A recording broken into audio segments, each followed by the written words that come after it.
Hello, everyone, and welcome to Explorers of Elsewhere Live. Hi, I am DM Dan. I'm hoping that we are broadcasting to the masses. I can't see anything yet. It's going to take a while. Oh, there we go. There we are. Hey. We all good? Looks like it's going good. You're coming through, Dan. Beautiful. That's a good start. We're just going to get this out of the way now, and then never have to worry about it for the rest of the campaign. Yeah, we're all good. Till next week. Beautiful. Okay, so hello, welcome. My name is DM Dan. We are the Explorers of Elsewhere, and today is a very auspicious day, for we shall be starting the third campaign in the Elsewhere setting. Welcome, everyone, to the Titan Isles. I am joined tonight by 5 beautiful creatures. Immediately over from me, over there, is Nate. Hello, Nate. Hello. Immediately below me is Livy. Hello, Livy. Hello. Down across the way, over there, is Georgia. Hello. Hello. And below, all the way down the bottom, is Theo. Hello, hello. Hello. And right over there, skulking where we thought we wouldn't see him, there's a Tim.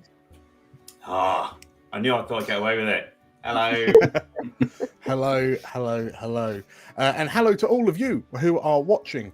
Hello in wherever you happen to be. Hello in chat. We're going to start a brand new campaign for your little eyeballs and your little ear holes with a brand new rule set. We are running Campaign 3 using the Daggerheart system from Darrington Press, Critical Role. The reception to Daggerheart has just been crazy since it released last Tuesday. So I'm really, really pleased and excited for what we have in store for you all. Just to real quickly check, are we lagging a little bit? You might be lagging a little bit, Dan. I might be lagging a little bit. Yes. How rude. Okay, maybe I will. Don't know what I'm going to do about that. I will. I'm sure I'll figure something out real quick. Well, tell you what. I mean, if my voice is fine, then I'm sure that we can just listen to my dulcet tones. Right, enough prattling. We are due to start campaign 3. If you're new around here, hello, welcome, hi. Please consider subscribing and or following, depending on whether you're on YouTube or over on Twitch. We are going to be live streaming this campaign weekly. The campaigns themselves are only 20 weeks, so you don't want to miss any of the episodes as they roll out. And as I say, this is the third campaign, so if you're liking what you're seeing and you've subscribed and you've followed, you should absolutely check out either the 2 other campaigns that we've run or the Daggerheart mini campaign that wasn't the campaign that became a campaign. There's loads and loads of content for you to watch, main campaign stuff or otherwise.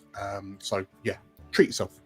But first things first, I reckon we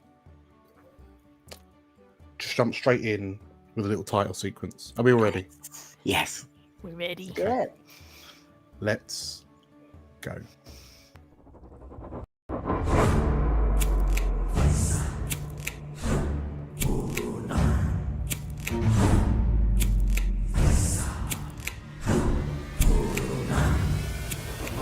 Hello, I'm Nate, and I'll be playing Griffin, a Sanguivar bard. Hi, I'm Livy, and I'm playing Abe, the Guardian Keeper. Hello, my name is Theo, and I'll be playing Cooper, a Dragon Scent Rogue. Hi, my name is Georgia, and I'll be playing Cassandra, an Asavar sorcerer. Hi, I'm Tim, and I'm playing Gardy, Majani Druid. And my name is DM Dan, the Games Master in this adventure.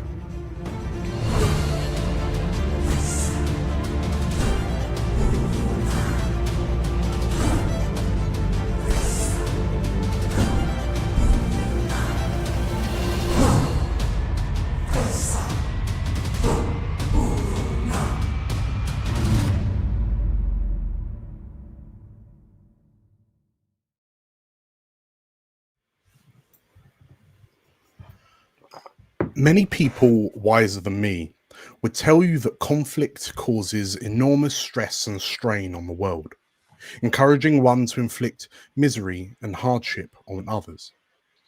They will point to the events of the War of Dragons over 3 years ago as proof that not even the gods themselves are immune to the perils of conflict. Indeed, the devastation wrought upon the world of elsewhere is plenty proof enough. However, conflict does not have to breed disaster and naught else.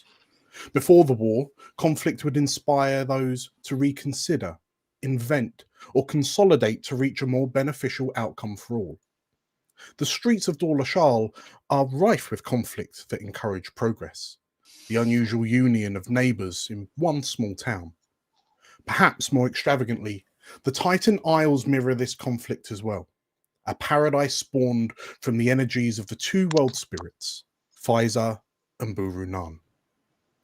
As 5 souls come together at the start of our journey, who knows what conflicts will drive them on to higher glory? Or, perhaps, what conflicts will drive them to indiscriminate ruin? And so, we find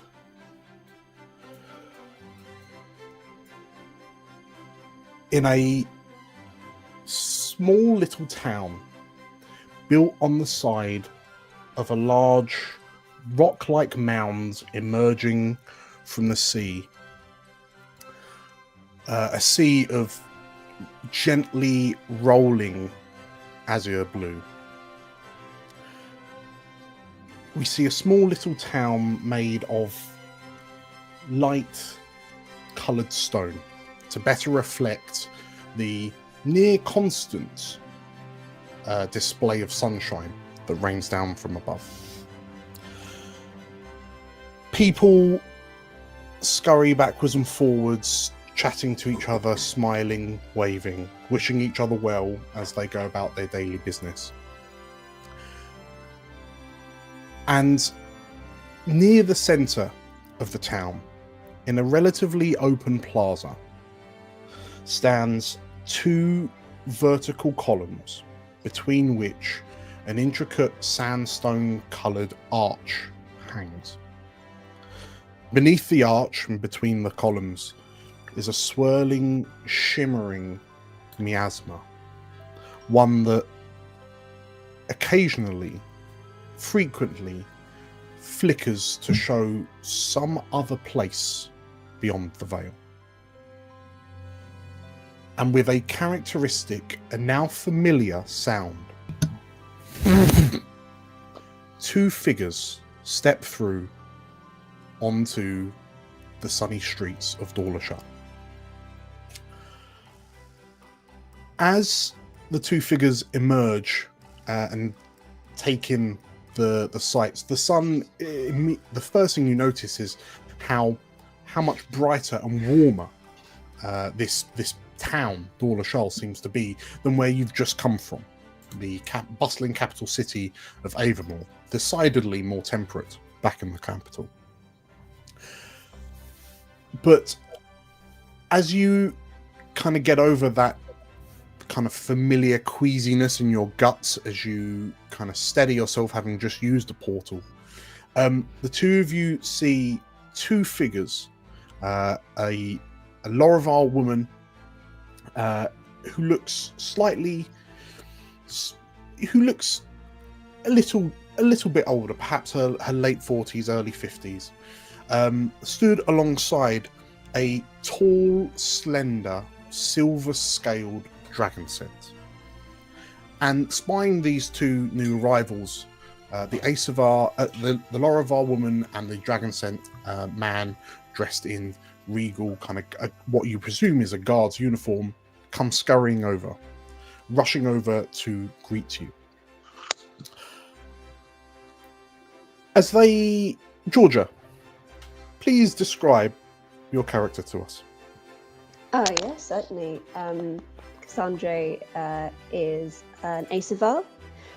So she has the customary pointy ears of Asavar. She has a mass of ginger hair that she's sort of got piled in quite a messy bun. We got lots of pencils and bits sort of stuck in there to hold it in place. And she has sort of the wide-eyed, interested expression of one who is about to ask a lot of questions about the portal they've just come through. She's very excited to be there. Amazing. And Tim, describe your character to us. Sure. So, Gardi is a one of the grey-skinned Majani with the customary crystal horn jutting out from his forehead. Although he also has some slightly smaller crystalline growths across his forehead as well, which his grandmother always told him marked him out for greatness, but he never paid it too much heed. He's wearing kind of simple traveling clothes and looks relatively overwhelmed most of the time. Amazing. Well, as the two of you watch these these locals approach you at speed,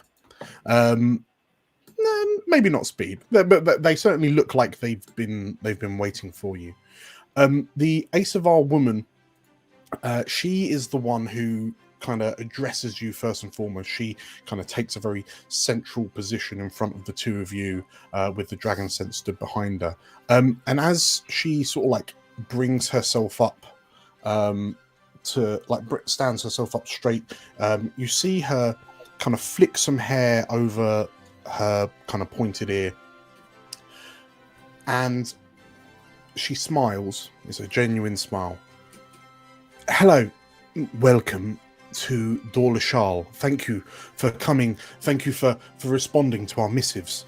My name is Mayor Coraline Balroon. I am the mayor of Dawlishal. I overlook the day-to-day proceedings of the city and her people. Have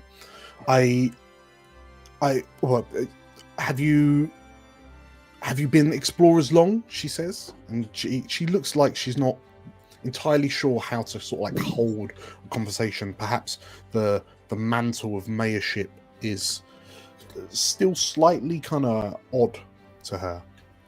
But have you been explorers long? She says, looking for small talk. Long enough. So, when do we get to see them? Coraline, so the mayor sort of like raises her eyebrows.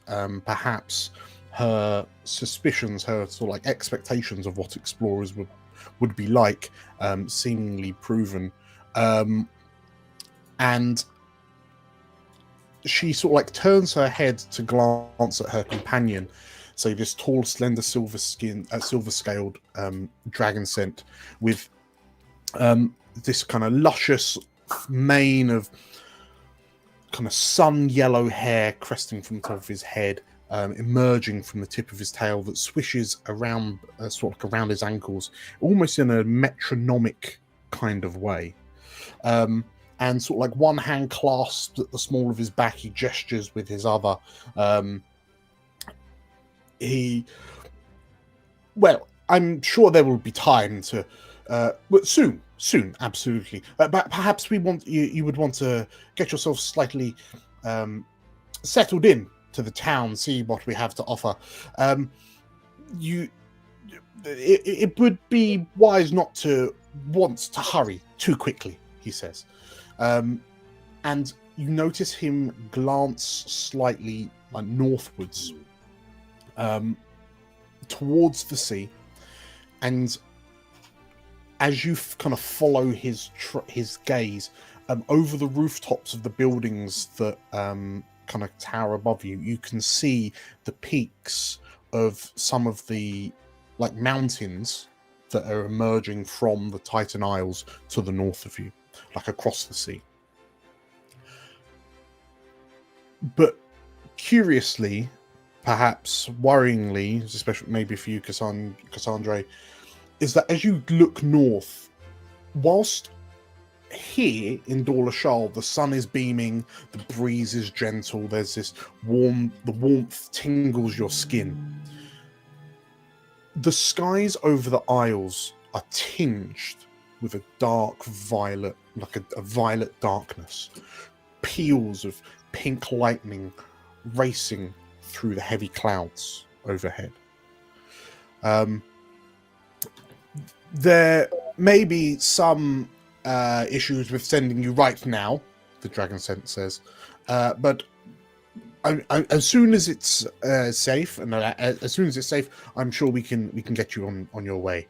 The Dragon Scent then sort of like raises his eyebrows in surprise, and my apologies, getting to business straight away.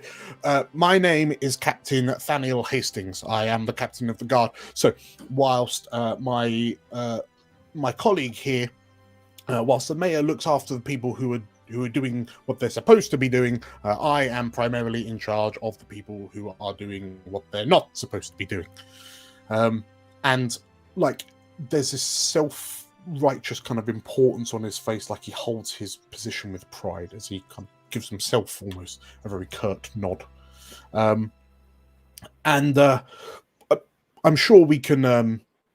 Yes, if you're not too flummoxed about not going straight away, please, I'm sure we can show you some of the wonders that Dawlishal has to offer, he says.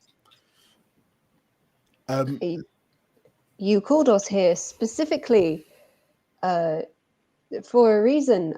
I was under the impression that it was urgent. The mayor, like, she nods and, well, yes. When we put out the missive, we were worried about the weather that was happening over the Isles. It seems this localized storm over the mainland.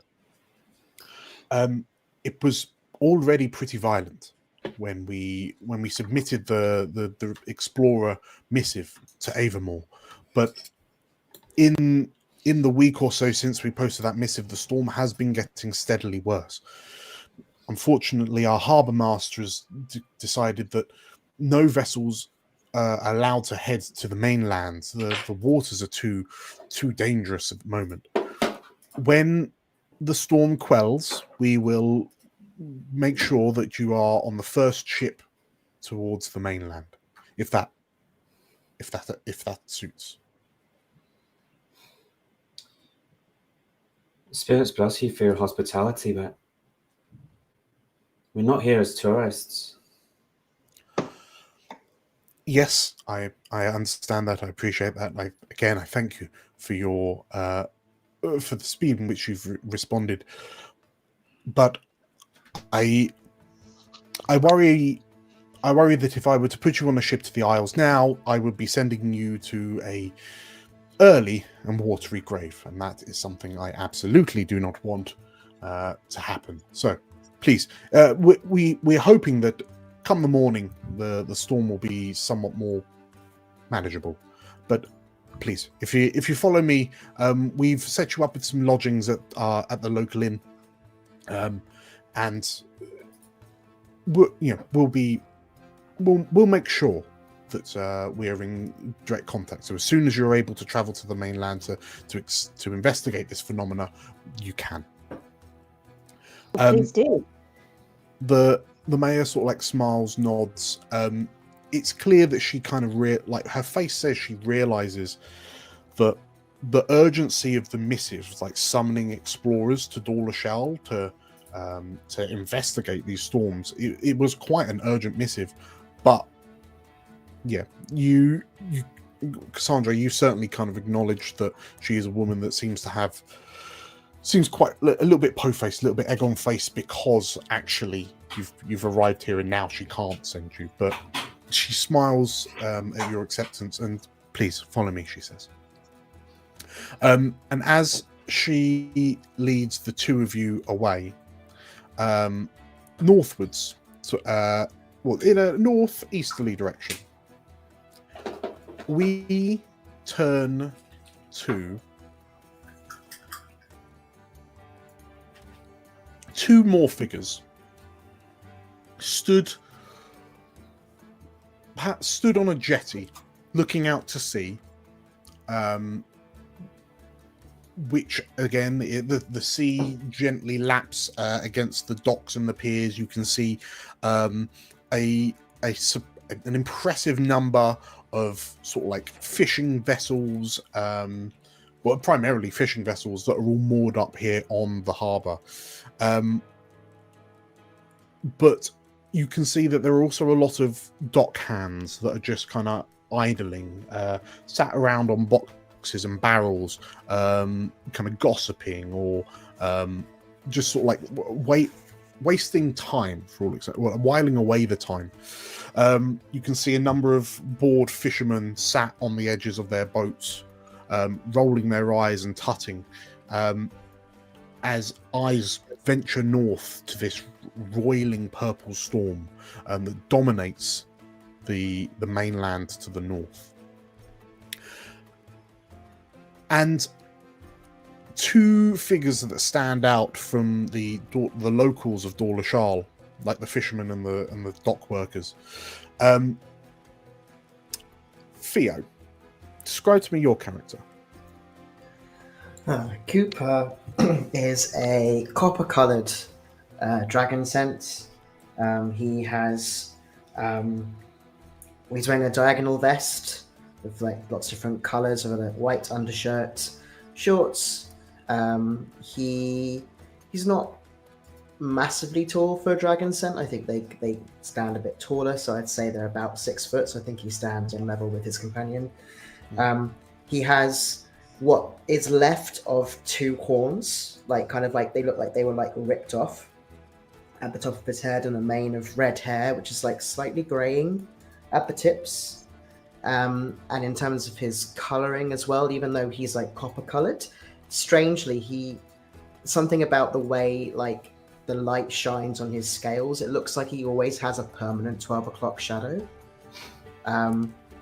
And yeah, he's just kind of just chilling out, I think. Just he seems very dashing, very charming, as is his way. Just chatting with his companion.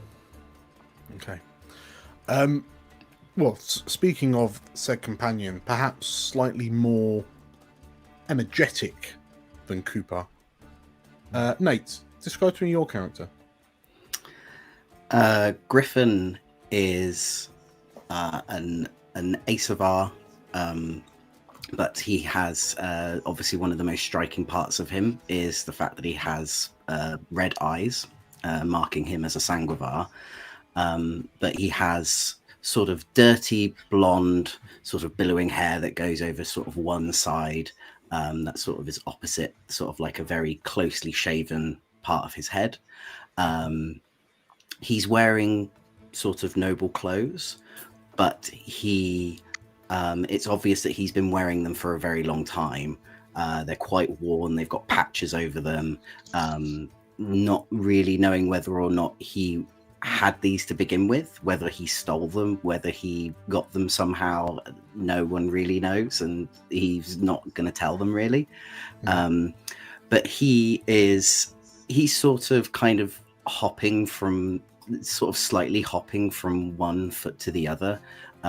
He's got a concertina sort of in his hand. He's not really playing it, but he's sort of pedaling his fingers along the keys, just trying to keep to sort of like a sort of rhythm on it. And I like to think he's kind of just yammering at Cooper without actually. So Conrad in the Big Copper Pot, he was saying that like he had like these napkins with like a special color on them, and I was like, oh, that's really good. I think that's really matching with your branding. But then Belvasar in the lobster, he was like, "Oh no, that's copying my one," and I was just like, "Fellas, you can't you just have like the same color? I mean, this one's a little bit peachy, this one's like a little bit more sort of like an auburn red, you know." So I was saying, like, look, you guys, you can still be like, people still really want all different sorts of seafood around here. Like, some people want crab, some people want lobster. So I was saying, like, can't we just get along? You know, I mean, we're on the same route. Like, lots of tourists go through here, so you know. What do you think, Cooper? I mean, you know, seafood is seafood. I don't know. That's what I said. And I said they probably would like, some people would really like some different kind of seafood, you know, because I quite fancy crab. Like, most of the time, I really like crab, by the way. Do you like crab? I love crab. So, but I said, like, some people like lobster. Some people want to go a little bit more out of there, you know. So I was just like, yeah. I think they made up. They had a fight. All right, that's cool. Like, did someone get a bleed or anything? Or was it like a fight? Okay. Cool. And then they really liked that color of red. So then they started fighting over sort of like the blood red that they could have on the napkins. And I just said, well, one of you's got to make up a situation. And then they hit me. And I didn't know why. I think it was just because I was giving some branding advice. But, you know. I think you should probably just stick to the playing, mate. The playing's good.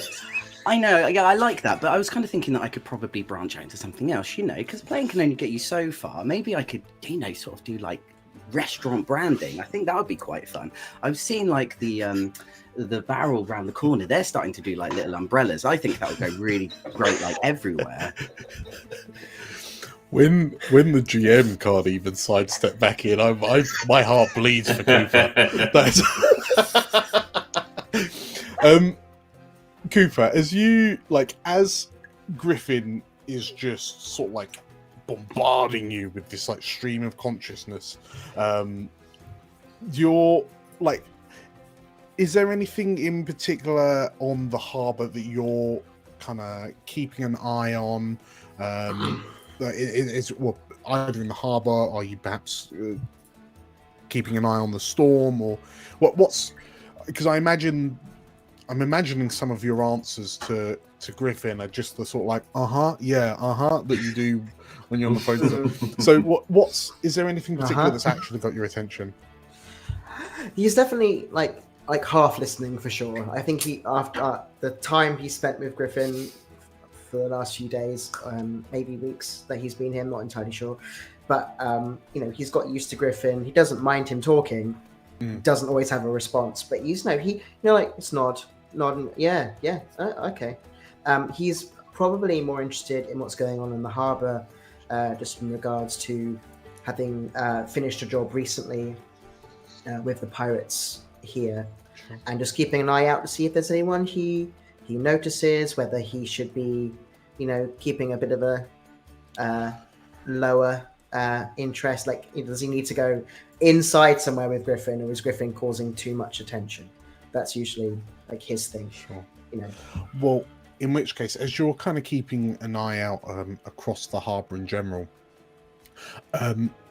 your eyes do spy amongst the sort of like the relatively kind of almost like amongst the burly dock hands that are kind of loitering around.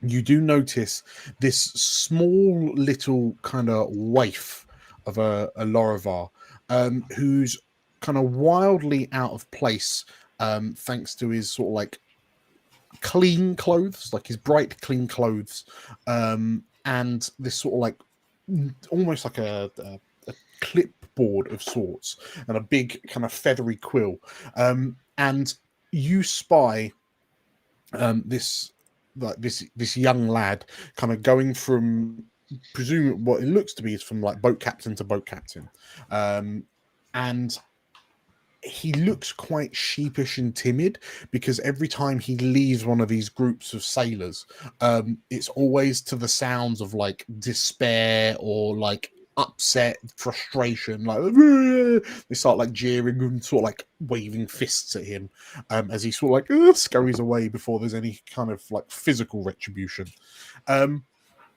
And as he, like, Cooper, you've just been watching this lad kind of coming down the harbour, like upsetting all of the sailors along the way, and then he finishes rough like in front of the two of you and just like, lets out a little puff, like a little sigh.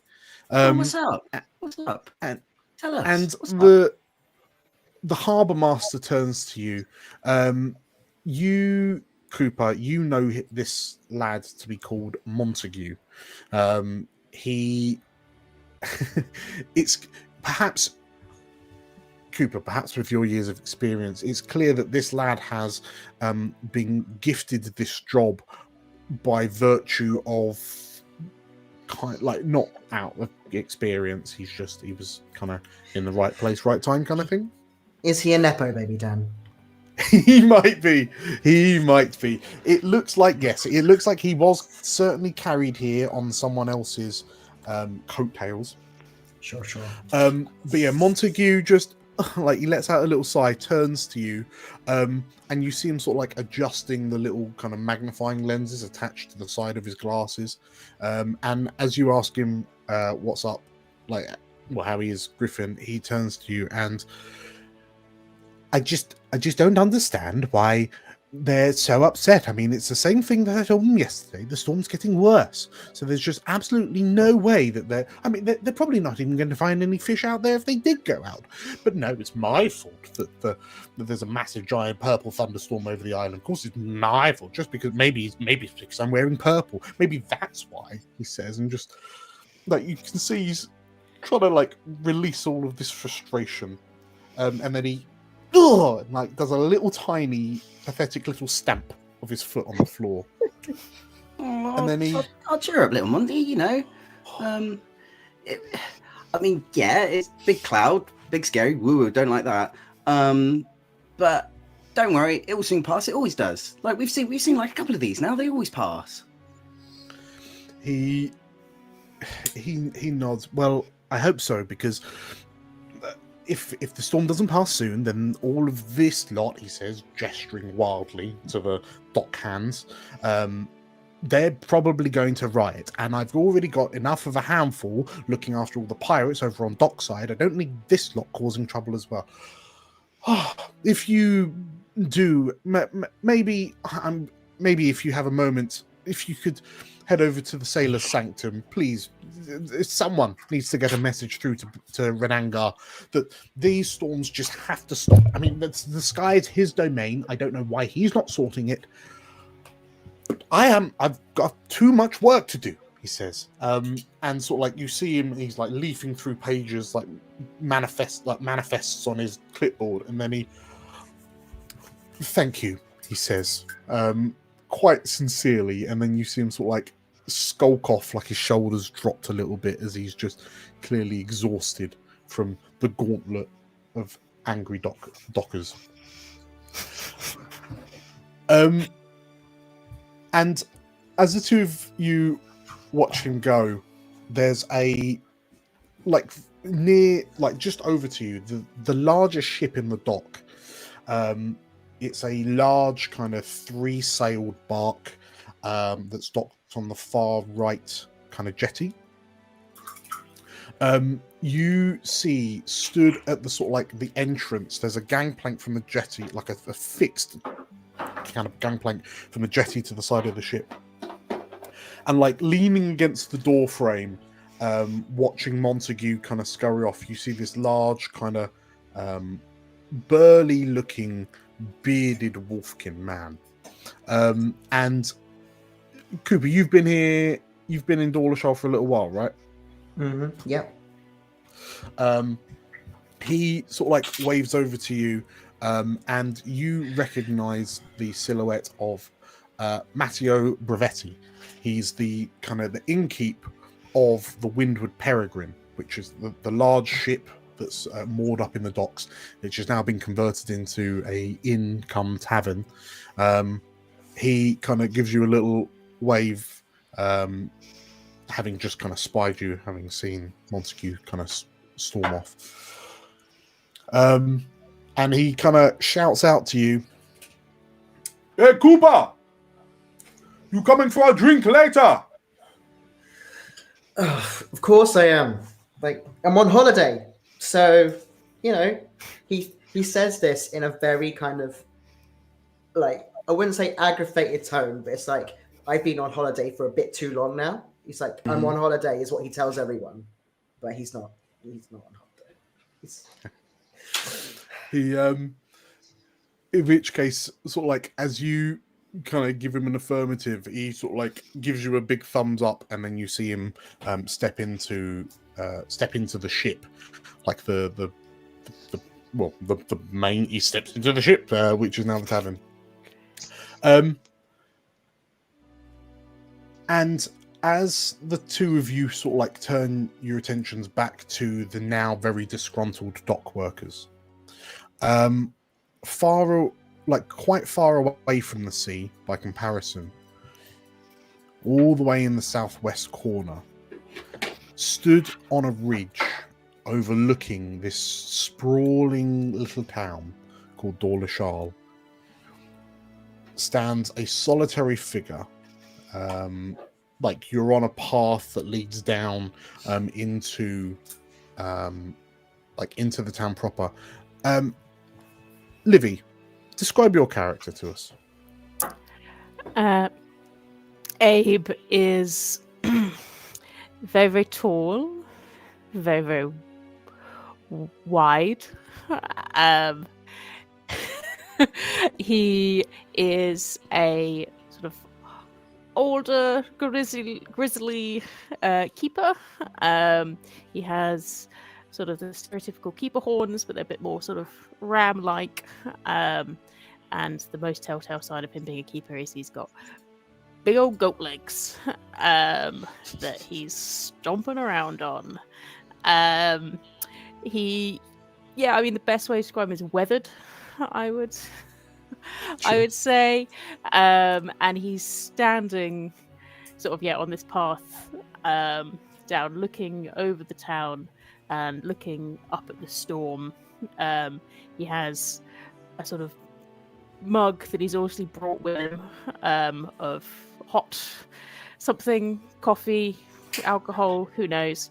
And he is exchanging glances at grumbling at the storm to grumbling at the town in quick succession, just and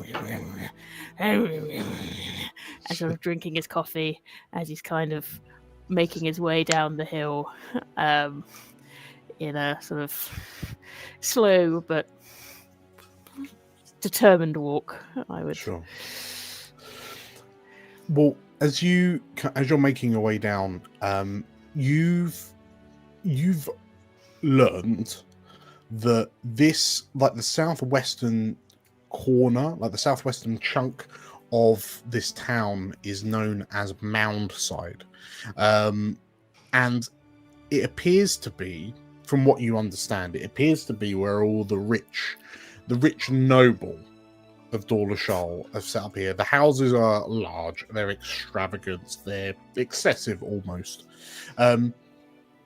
But presumably, as you start sort of like trampling through some of their back gardens, on your way indiscriminately, yes, just stomping through their flower beds, like stepping over their little, almost like picket fences. What do you make of the influx of people? I mean, obviously you yourself, as I understand it, aren't native to this place, but like now that Dawlishal positively teems with who can now be considered locals, but also tourists pouring into the beaches. So there's a beach to the north of you, West Point Beach, and Titans Beach just kind of further around the coast, like with new faces constantly pouring through the portals from Avonmore to take residence in the holiday homes of Upper Dawlishal. What are your thoughts about this town? Not great. Abe came here for a quiet, easy, solitary life where he could carve out a little piece of paradise for himself without people or anything else to bother him. And as soon as that bloody portal was built, they've just come in, building up, gentrifying the whole place. Like, we didn't have macchiatos, and now we've got macchiatos going on, you know. And he's not happy with it. He just wants to grow kale and goats and live a quiet and humble life.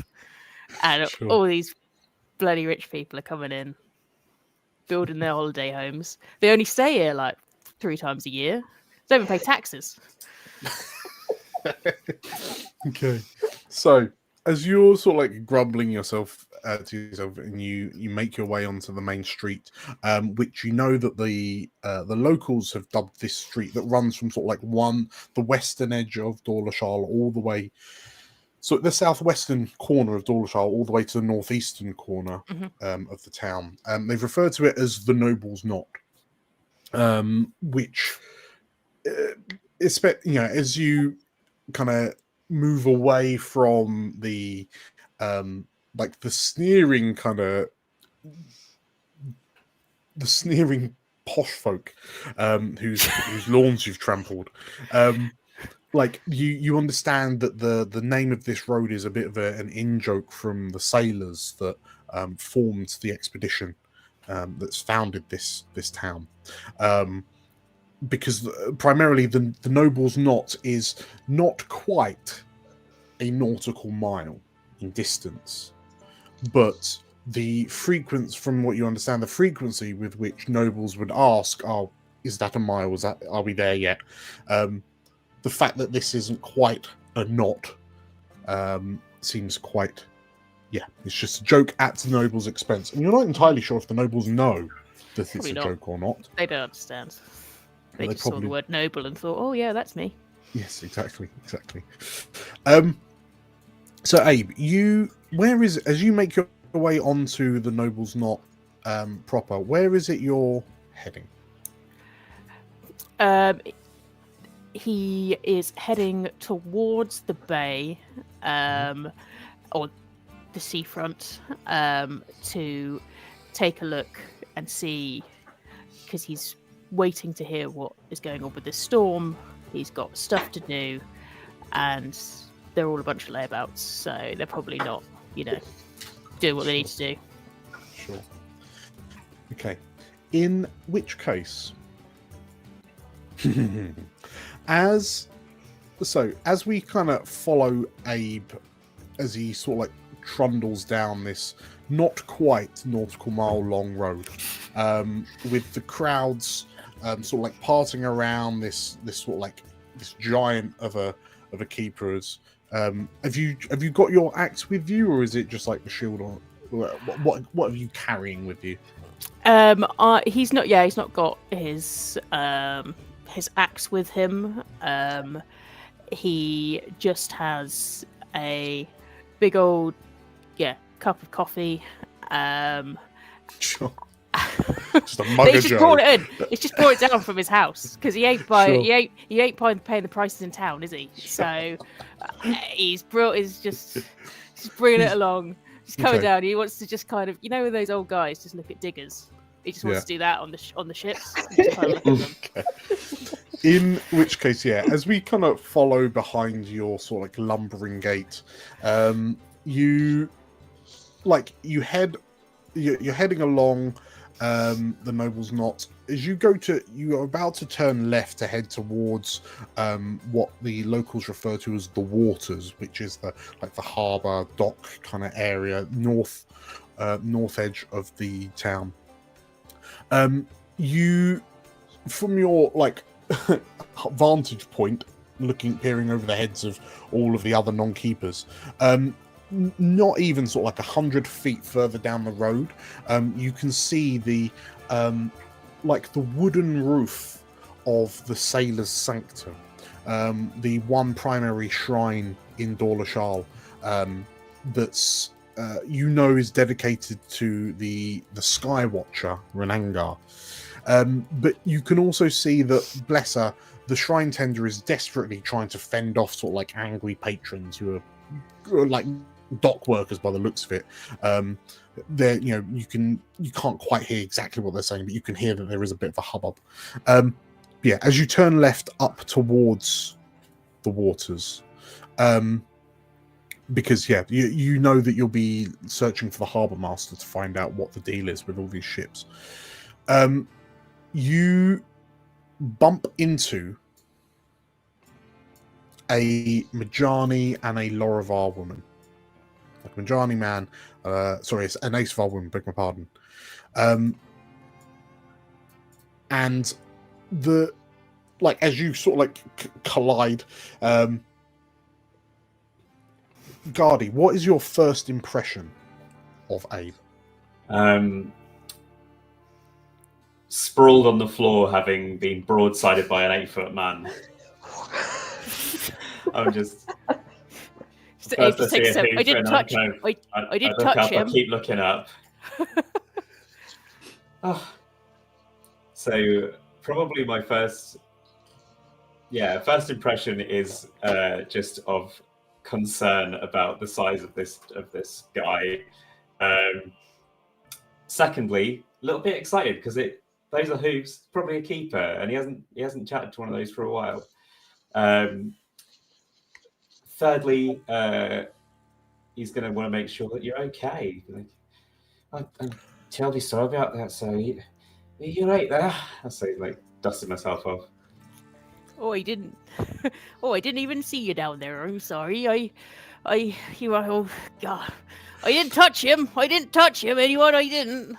As you protest that you did not touch him, this very slender, long-necked, self-righteous dragon scent kind of steps forward and, good sir, you weren't looking where you were going and you barreled right into him.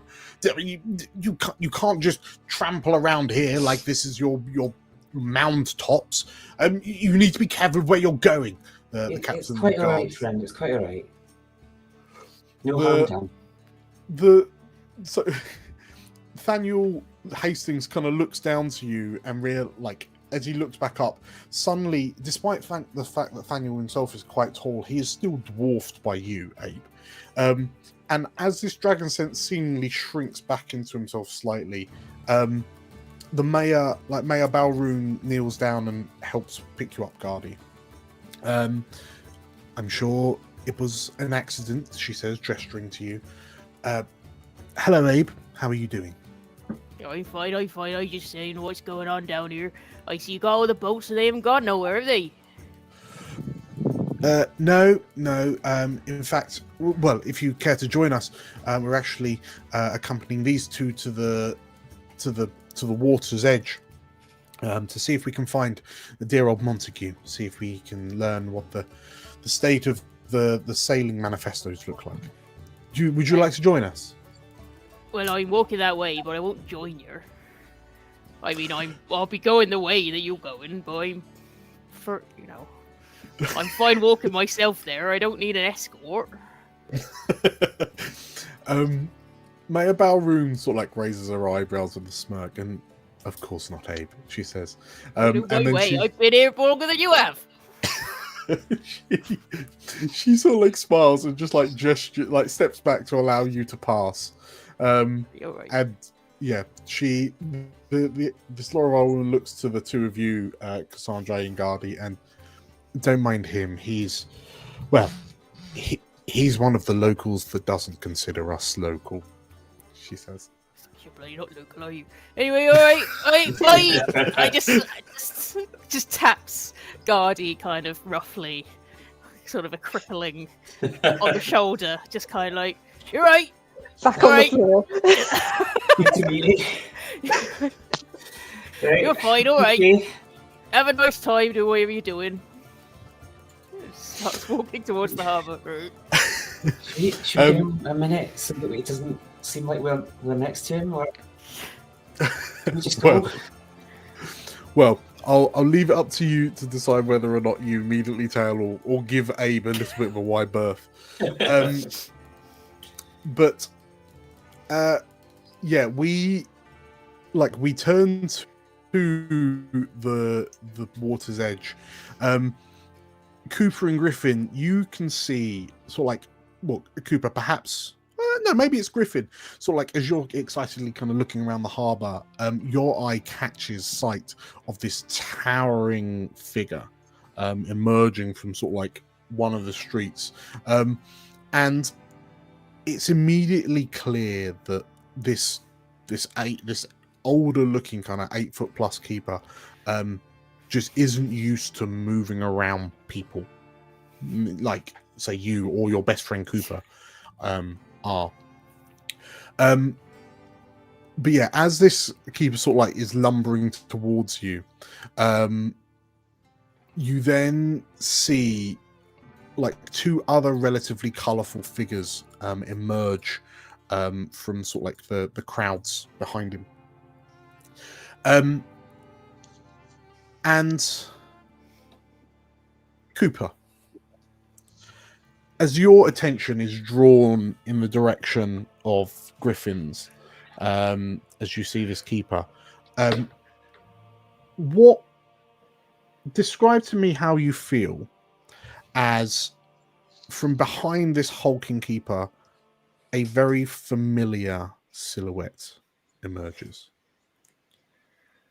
I feel like the sensation of like someone pouring cold water down your back is exactly, I think he freezes like he's been caught stealing something, like a cat trying to sneak off somewhere and being caught by an owner. He freezes. I don't think Griffin has ever seen him look a little like this before. And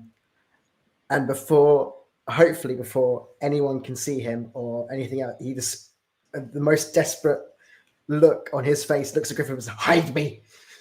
I don't let us see me. We need to. Let's go. What? Nothing. Let's go. Shall we just go? I don't mind helping someone out. Let's just do the sailors saying to him, let's just do that. Let's go. Let's go. Let's go." You know what? I think. Gonna make you roll. I think. I'm not going to have you roll, Theo. No. I think I'm going to have Georgia roll. If you could so elegantly bestow upon us an instinct roll, the first roll, an instinct to perceive. So this would be like a reactionary, so no hope or fear at stake here. That is a 13 with hope. That is a 13 with hope. Cassandra, what goes through your mind when Abe, who you've given a little bit of distance, kind of steps, like veers off slightly, and then like in the space that Abe's silhouette was occupying, you see this very familiar looking copper scaled dragon scent, like staring at you from across the harbor, like the dock, and then sort of like there's a burst of like frantic energy as he talks to this like Asavar Sangwavar stood next to him, and then he attempts to hide and make himself look as small as he possibly can. Hasn't changed a bit. I feel like Cassandra, she's been looking out, she's been observing the boats to see if there's one that she believes will get them across the water. She doesn't care what any harbour master says. She doesn't care what anyone says about the weather. If she thinks it's going to get them across, they're going to use it. And instead, she sees someone she does not wish to be seeing, who should not be here in this very important mission of her life. I think she locks eyes with him briefly, and then she just puts her goggles down across her eyes, and she turns to Gardy. Are you all right, Cass? You look ready to fight. Should I? Oh, I'm wonderful. I'm great. Listen, I've got an idea. Right. You are going to steal us a boat right now. We are getting off this island right now. What do you say? Now, I like your plan, It is a good one. Yeah. Minor thought, we might die in the storms. Oh, see, Guardy, Slight this drop- is little- why. This is why you're with me. See, I faced worse than that little bit of water over there, and you can too. We both can. We will get what we want, as long as you, right now, steal us a boat. I haven't been in a boat much, so maybe you steal the boat, and I'll wait here until you do it. As the two of you are, well, as you're concocting this plan, Griffin, you've just been sort of like, claw on face as Coop's just been like, no, hide me, and you've spotted, Griffin. How well would you say you can pick out explorers in a crowd? I would say, I mean, he probably wouldn't be able to pick out just a random explorer, but I kind of get the feeling that because they're with the mayor, that they're probably of some relatively high importance, and they're not sort of, he's probably not seen them. He's definitely not seen them around, so they must be new. And the way that they're probably dressed, he could get the gist that they're explorers. Okay. Cooper. No, it's all right. They're explorers. It's fine. You're not after. They're not after you for anything, are you? Can't you? Yeah. There's a box. There's a box right here. You can hide behind this box. I'll get this box and put this box right in front of you. Right. I'll sit on. If you get in the box, I'll sit in the box. No, I won't sit. No, I'll sit on top of the box. If I sit on top of the box and you get in the box, then I just stand. I just stand here. Go like, hey, and then they won't even. It's not going to work. It's too late. You see me. It's too late. Damn. What do I do? How do I look? Do you know? Wait, no. Stupid question. Do you know them? Cooper, do you know them? It's very complicated. Yes. Do you have time? Is it complicated as in you can explain it to me like now? Mm-hmm. Or do we need to go somewhere else and explain it to me there? Look, we can talk about it at some point. Not right now, but it's complicated. I know one of them. You know why? Which one? Which one? The Majani. Do you know the Majani? The woman. I don't know the Majani. Yeah. How do you know the woman? I'm not telling you. Cooper, how do you know the woman? Cooper, how do you know the woman, Cooper? This has gotten exciting. Tell me, how did you know the woman? Like, Is she after you? Do you got money? And redder as he's like trying to like breathe because it's been a long time, and he's just like looking around. Did you kill her husband? Did you steal her husband? No. Did you steal a wife? No. Look, Griffin, I promise at some point, not right now, I will explain. Really not right now. Let's not right now, but I would prefer to leave if we can, but I think she's distracted. I mean, the box idea is still here. Yeah, shall we? Because the guy said about leaving. We could go ask about the blessing or something. I don't know. I'm just something else. Yeah, that's it. That's the ticket. I'm on holiday. I've forgotten everything about this place already. Let's just go. Let's go. Let's try to go. And on the way, you can tell me all the juicy details. I'll tell you something. We'll see. As the two of you attempt to sort of Cooper specifically, as you attempt to slink away, you hear this voice breach that cuts through the sea air like a silver trumpet. I assume you're not getting up to no good here, and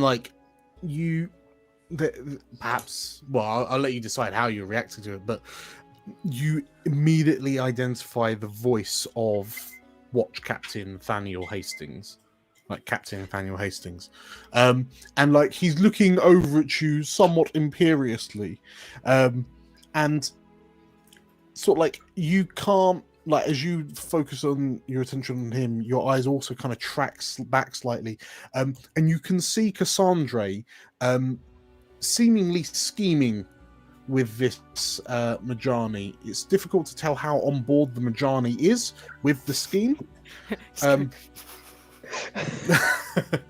But you notice that they are sort of like getting closer and closer to the point where for you to kind of break away towards, say, the Solar Sanctum, you're, for all intents and purposes, going to have to cross paths. Perhaps the nearest place of relative safety is the Peregrine, like the large ship tavern.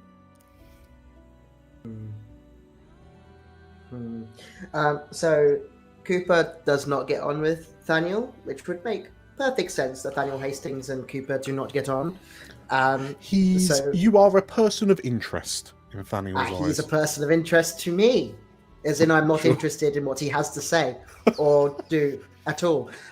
So Cooper's very much like, all right, Gov, everything's good, nothing's happening, just on holiday, as I've told you since I've been here. Okay? Sure. Yeah, are the two of you staying put and letting Cassandra and Gardy kind of pass by, or are you ducking out the way? Trying to think if Cooper's gonna try and like, what's the word? Like smooth it out, just like try and regain his composure and just be kind of cool. Just style it out. Yeah, that's it. Style it out. He's just gonna style it out.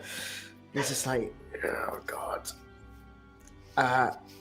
He's just gonna take a moment, and Griffin's gonna see, like, it's almost like he's just like, if he had hair to slick back, like properly slick back, it feel like that's what he would do. He's like, come right, Cassandra. Hello, Cassandra. How you doing?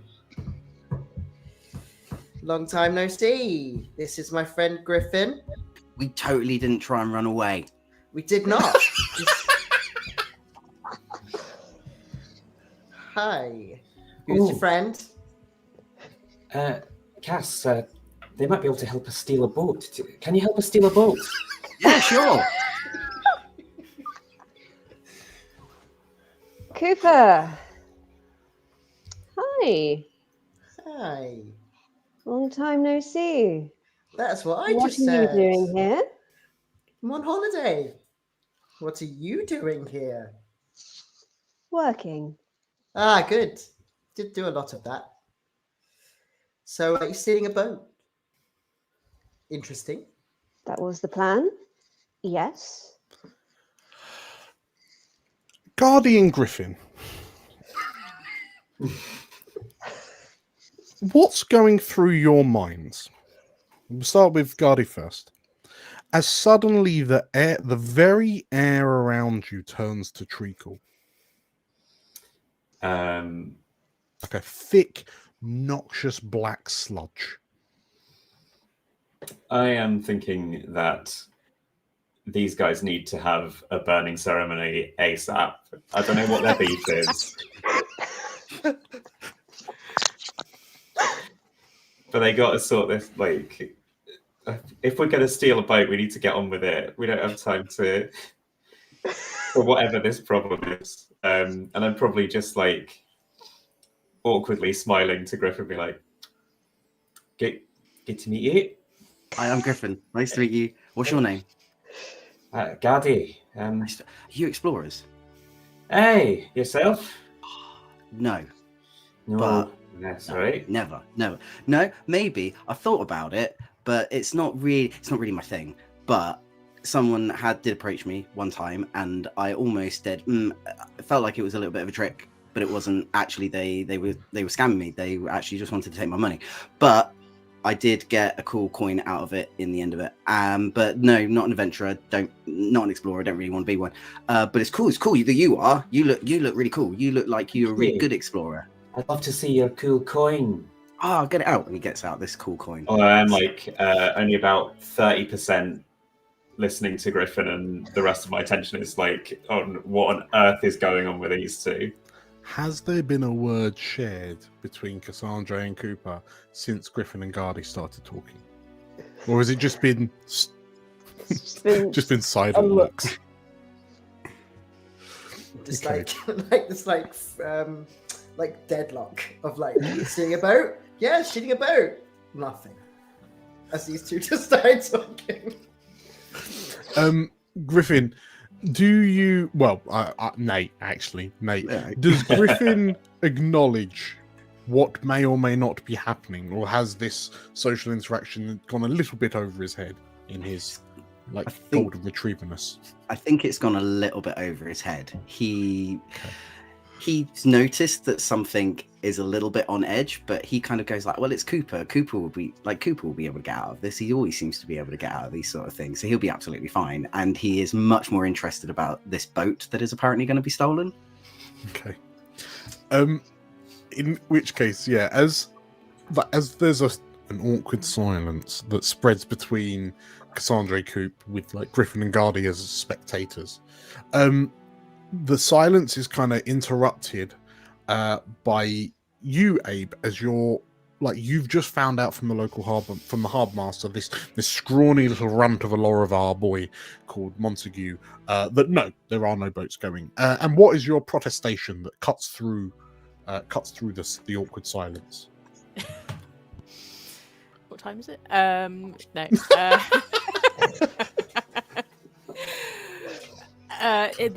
The protestation is just, oh, for Pete's sake, it's been going on like this for days. I got things to do, and I can't get over those with my little ship, can I? I don't ever want to come and deal with these big stupid boats, but why can't you do nothing? Why you little stupid little man? Montague is shrinking by the moment in your shadow as you. I don't even know why who even hired you? And you watch as this poor little Lorivar boy is on the verge of breaking, just emotionally crumbling under the pressure of your frustration. I'm sorry. It's just there's just absolutely no way that I can sanction any of our boats to sail in this weather. And my hands are tied. He says, if you're looking to go to the islands, then either you'll have to try and attempt it in your little rowboat, which I don't recommend because look at that storm. And I don't know why you want to go over to the island when it's in that state anyway. But there's just absolutely no legal recourse for you to be able to head over there. I'm sorry, you'll just have to come back tomorrow. You told me that yesterday. Well, yes, but I thought the storm was going to finish by yesterday, but clearly it hasn't. But I'm hopeful that it will stop by tomorrow. Tomorrow. It's always bloody tomorrow, isn't it? I just got, for Pete's sake, it's just... just looking as as anyone else that I'm going to the pub. Did we hear this exchange? Are we close enough to have heard this entire exchange? Absolutely did. I think Absolutely Cassandra sort of breaks out of her dead-eye stare with Cooper, just sort of turn around, just kind of appears around this keeper. Like, did you say legal? Me? No, I didn't say nothing, love. This little Talking guy to said... you. You said legal ways of getting to the island. Oh, sorry, I do have a job to do. Yeah, Montague sort of blinks a couple of times and, well, yes, of course. I mean, I can only speak for the vessel's sanction for use. If one wanted to get to the island, say, in a less than legal manner, and this is purely hypothetical, of course, how would you do that, possibly? As soon as possible. Montague looks quite frayed. And as you've kind of swooped over and now you're looming over him. He just he starts his mouth starts flapping as he's trying to figure out what he's supposed to say. But then he spies, because they're still with you, they're hopefully out of earshot. But then he spies the mayor and the captain of the guard. And Montague just sort of his eyes quiver slightly, and I'm afraid I cannot answer that question. Oh, Mayor, yes, I have some urgent business with you. And he sort of like, he looks at you as he sort of like crab shuffles away in an attempt to escape your interrogation. And like Montague all but like runs to the Mayor, and like stands behind her like a scared child, like a frightened little child, and sort of like he starts talking. He's pointing at his clipboard, and then it looks like he's trying to use her as an escape route. The Mayor kind of pauses his franticness, looks to you, and it would seem. She looks to Cassandra and Gardy, and my apologies, I appear to be being pulled away on some urgent matter. We've set you up some lodgings in the Windward Peregrine. That's the 3-sail bark in the harbour there. If you speak to the innkeep, is a lovely fellow called Matteo. He'll get you set up. Please enjoy your stay. The food and drink is on the council. So yes, enjoy the pleasures that Dawlishal has to offer you whilst we wait for this storm to pass. She sort of like nods, turns to Montague, who's all but like tugging on her sleeve now. Tim's dead. And then the three of them leave, fundamentally leaving the 5 of you on the dock, like in the shadow of the ship named the Windward Peregrine. Yes, Abe, you've certainly just seen this. Like this Ace of Our woman has just turned up and been like, "What do you mean legal?" She just looks at you and it's like, well, there won't be no tours going on if that's why you're here, so you might as well just get back in that little portal of yours and go home. we're here on very important business and we have to get to that island. Well, it's not much over there. Well, there is, but I don't think you want to go over there. What do you have over there? Why do you want to go over there? Stay around here. There's loads of stuff. Like, they got a sandcastle display down the end, if that's what you're interested in, or they've got loads of stuff going on here. I don't know why you'd want to go on holiday over there. Sorry, I'm just tracking like Abe's thought process. Well, why do you want to go over there? There's nothing over there apart from 2 gods. But what else do you want? Well, if she's here for, touristy things, why you want to go see that? You got the slot machines down the end, and you got, cotton candy or whatever they want down here, Well, so the 2 of you, Coop, you've just like, how have you been, Coop?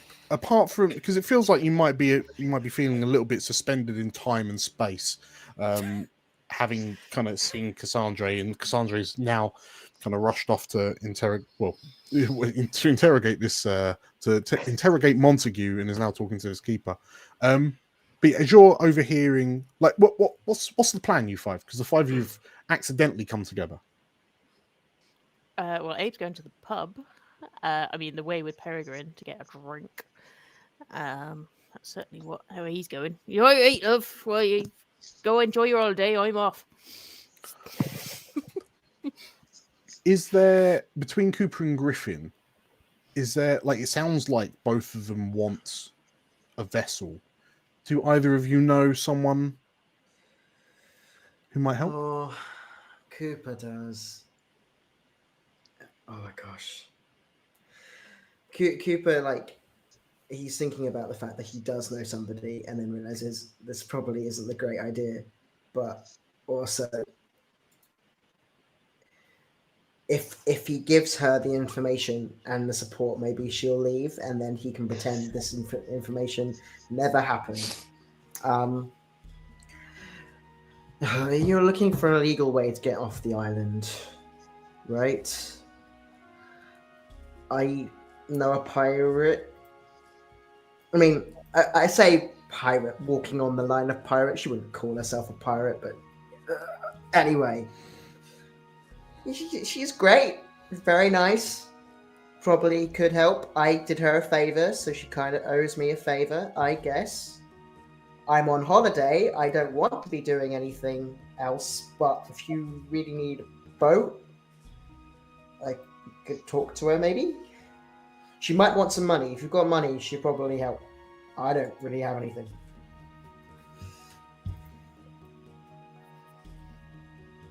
What's the catch? You go to the island and I get to continue my holiday. Well, that sounds great for both of us. Exactly. I don't see what the problem is. It's great. Gaddy, we're going to go see a pirate. Cass, you're seeming a lot more trimey than usual today. Are you, Gaddy, we were told that if we came here, we could get to that island. Right now, all I've been told since I've come here was that we can't come to that island. Now, do you want to get to that island or not? I'm gonna have a look, see that Hastings is just about far away enough.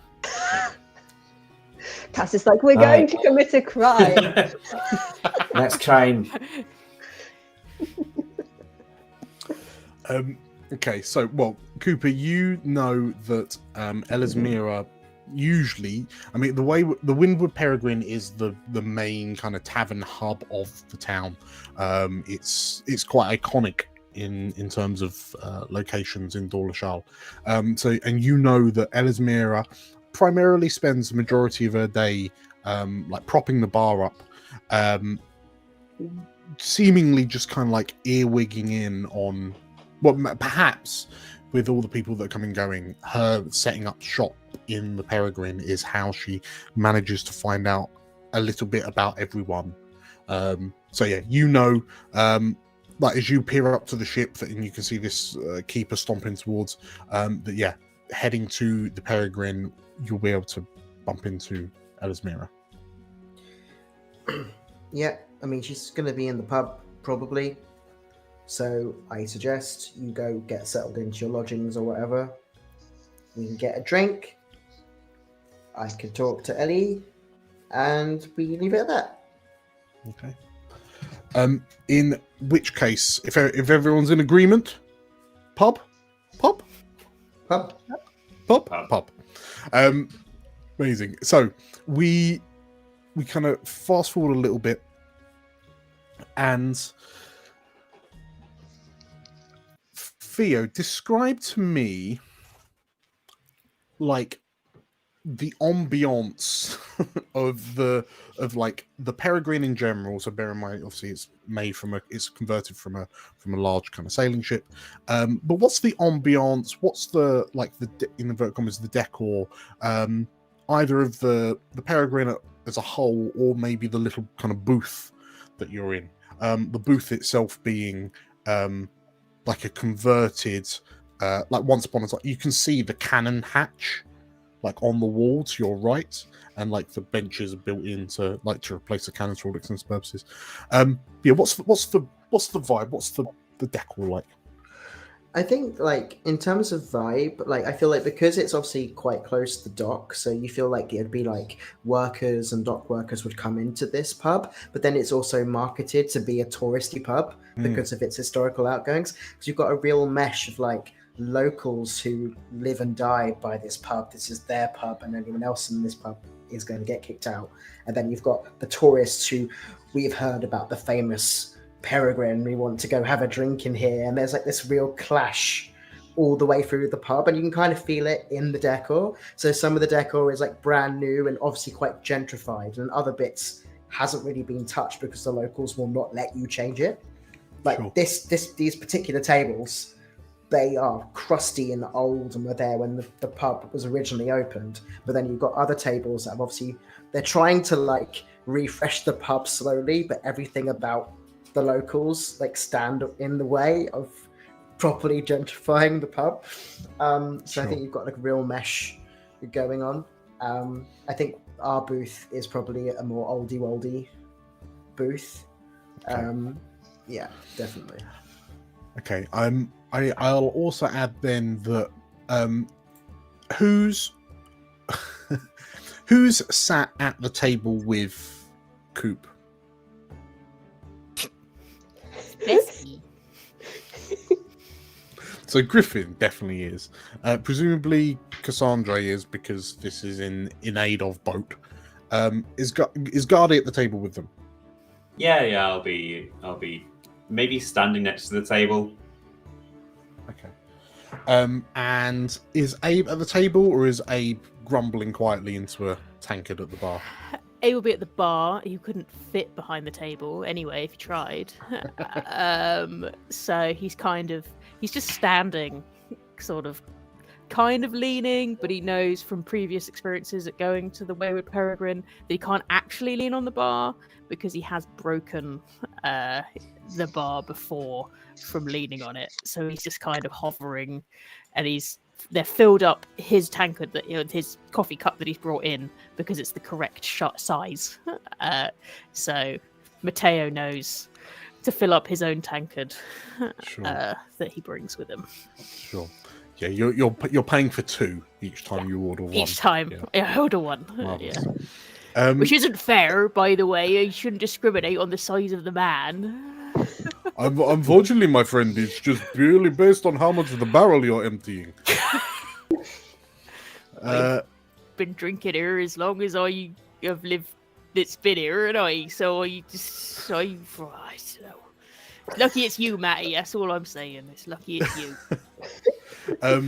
Matteo kind of gives you a nod and a wink, and sort of like, Abe, as you glance over at that table where those four like oddballs that you sort of like that you bumped into.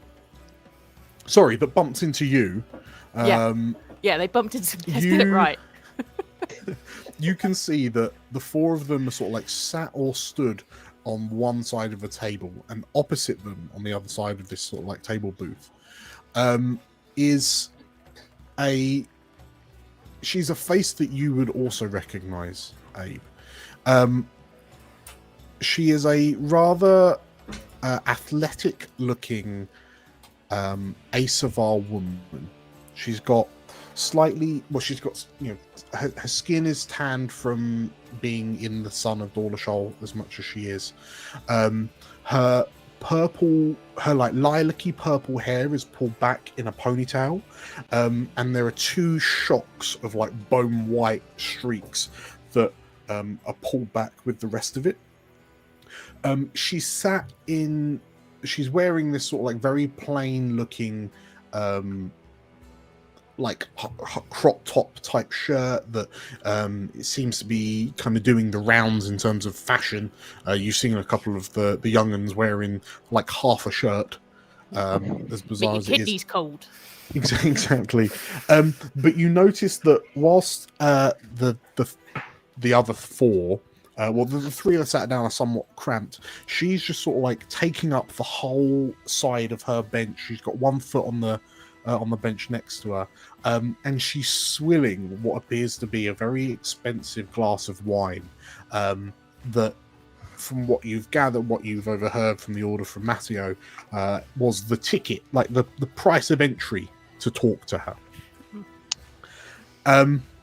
And Cooper, Cassandra, Griffin, Gardy, this Asavar lady, Elismira, tilts her head, and so you're after a boat, you say?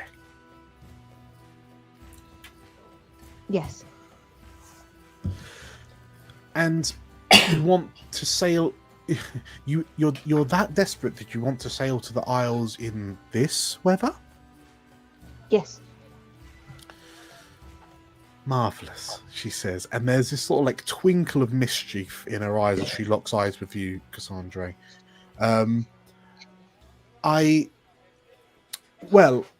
Thanks to your help on thanks to your cooperation with certain people within the town, Cooper, I'm sure that I know a few things. I know enough people that we could get you aboard one of the pirate vessels out of the docks of Dockside. Whilst, bless him, whilst Montague is rushing around, dilly-dallying, worrying about such things as naval safety, I know that the pirates are still sending ships out into the waters by the hour. There's a lot of furrowed brows and frowns from the do-gooders of Dawlishal, but I'm sure that we could, if you grease my palm enough that we can grease the palms of the pirates, I'm sure we can get you aboard one of their vessels and onto the island much sooner than the official Dawlishal manifesto would allow you to. How does that sound? How much are we talking? Well, I operate on favors, you see. So it sounds like if you're going to the island, to the Isle, then, well, you either come back or you won't. So if you don't manage to come back, then it's quite pointless asking for any payment from you. But if you are heading to the Isles, perhaps you could hold an IOU for me. And when I think of something that would be beneficial for me to have, then we set up a little trade, a little agreement. One adventuring soul to another, she said. One inquisitive soul to another, she says, like with a slight purse of the lips, Cassandra. I think Cass will have sort of just enough wherewithal to like cast a glance at Gaddy just to make sure that he will also be owing this favor. She's decided to make sure he's fine with she's completely fine with owing a pirate a favor, but I think I'd rather know the nature of the favour before we go too much further down the road. Well, certain the Isles are bountiful with things that defy belief. I suppose that is the bonus of being an island inhabited by gods. So the pirates already run certain jobs bring certain items back from the Isles. Isn't that right, Cooper dear? She says, and she flashes you a little look. Yes, ma'am. Very happy to help. So, I'm sure there might even be a few little trinkets. If this is all to say that first you'll have to ingratiate yourselves with the pirates. So perhaps if you're willing, I could set up a little meeting between yourselves and with them. They can get an idea of what you're bringing to the table, and then we can go from there. But I suspect that the scale of the IOU wholly depends on your first impressions with our naval explorers. Well, if we can agree it's not going to be anything too illegal. I'm really not trying to get myself in prison on my first day here. Elismira smiles and, come now, the pirates are allowed to be here. Everything they do is legal. I look back at Cass with like is it? Cass is like, probably. All right. Can I assume that all four of you are joining this little troop? I feel like Cooper is about to say no, but then he hesitates, probably for too long. What is Griffin's reaction? Because I feel like he will react first. He's probably just looking around him, just kind of going, "Oh, us." Yes, it is. I don't know. I'm up for it, Cooper. Could be fun. It would be useful. It sounds like you know the pirates, so I mean, you really know the pirates, Cooper. You really know them. Like Yeah, you're pretty much like chatting with them every day. Sure. Yeah. Sure. Fine. I will come to the meeting if it helps you get off the island quicker, which was I'm part of the sure point. Both love that. Yes. Griffin, you are also like as you as you sign yourself and Cooper up on this little journey on this friends trip, this sea trip. It's not a road trip; it's a sea trip. You would also be like you're also aware that big keeper guy, who you overheard sort of like bemoaning the fact that he couldn't make it to the Isles, is stood at the bar, currently drinking out of a tankard larger than your head. In that case, I like to think that Griffin's actually sitting in the middle of Cooper. Yeah, absolutely is. And he's just, excuse me, give me 2 seconds. 2 seconds. I'll be back in a moment. He's gonna sort of trundle himself up to the bar, and it's obviously not hard to find Abe sitting at the bar. Find him in between the crowd. Just pop up between his legs. Yeah. Hi. He's gonna just sort of stand up behind me, and he's just gonna go like, "Hey, big guy, hey," Kind of and looks down, just smile. just at takes him. another drink to the sip. You right? So I've seen you around from time to time. I don't think we've met. Hi, I'm Griffin. Nice to meet you. You're bloody big. But that's Yep. cool. You were saying you need to get across to the island, weren't you? Well, yeah. Well, we're getting in on some not illegal things with the pirates. God. And we were wondering if I was wondering, and he sort of puts his hand over like your big hand. Just like he puts both his hands over over your big hand. It's like just scoops it just off again. Oh, okay. Not a touchy person. I get it. I should have asked. Sorry, consent. I was wondering if you would like to come with us to the island. What do you think? With you? Yeah, with me and my friend Cooper. You've seen Cooper. He's over there. Explorer lady who I haven't got the name of yet. Who Cooper's been giving some really funny looks. I think he murdered her husband, and Gaddy as well. I know him. I know his name. He seems really cool. And some pirates. You four are gonna go talk to the pirates. No, we've talked to them. They're gonna give us a boat. We have to give them. You've already talked to them. Yeah. Well, we've talked to Ellie. She's great. Well, what have you? Oh God. Well, it's nothing. You haven't what have you signed anything or? Maybe sign something, but I heard that the IOU's only for like the Lady Explorer and Gaddy, so they're the only ones who need to deal with it. So we're just getting like a free trip. And you could get a free trip. Well, I can work out my own free trip with my love, but I can. You're going over the. Do you know what's over there? Have you been there? No, that's why I'm going over. I got to find out. Right. Hey, and he just you looks do over at know- the other four, like the other three on the table.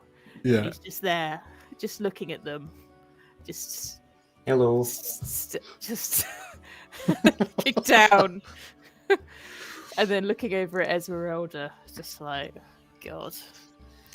Yeah, Abe, you know that like the pirate vessels are large enough that they won't get flipped like pancakes like your rowboat will in a storm like this.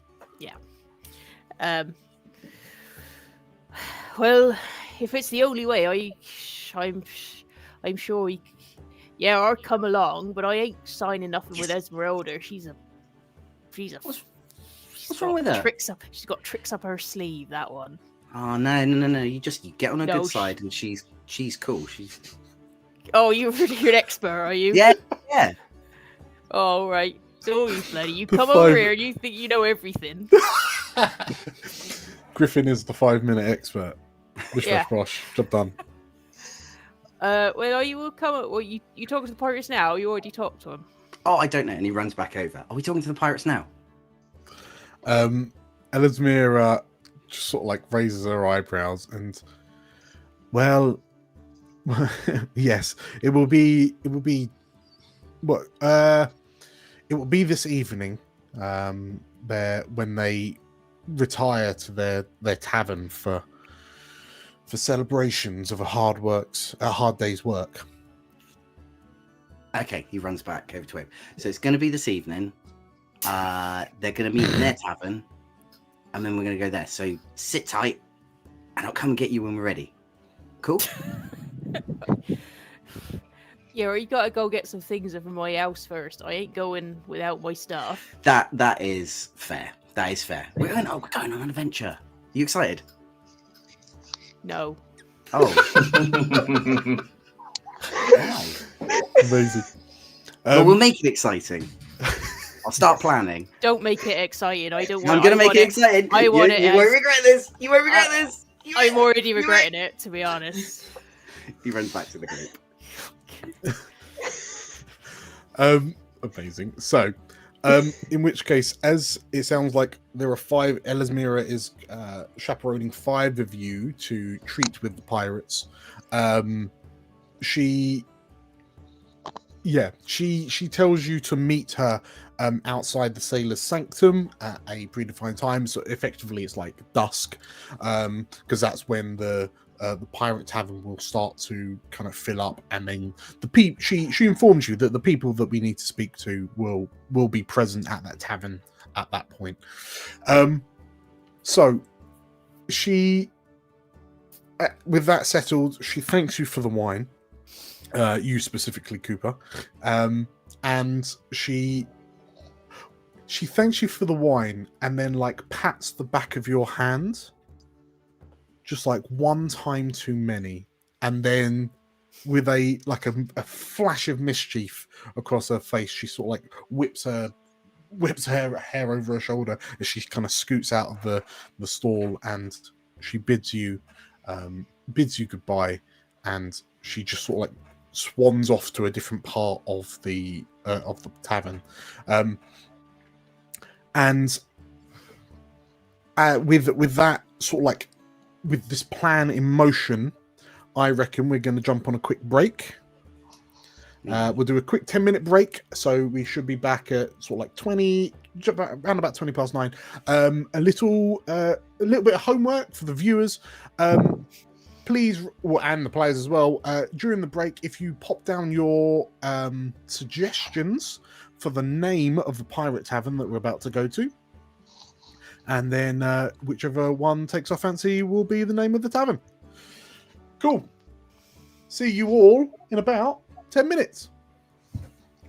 See you soon. Bye.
Hello and welcome back, everyone, to Explorers of Elsewhere Live, Campaign 3, Titan Isles, Session 1. I'm DM Dan.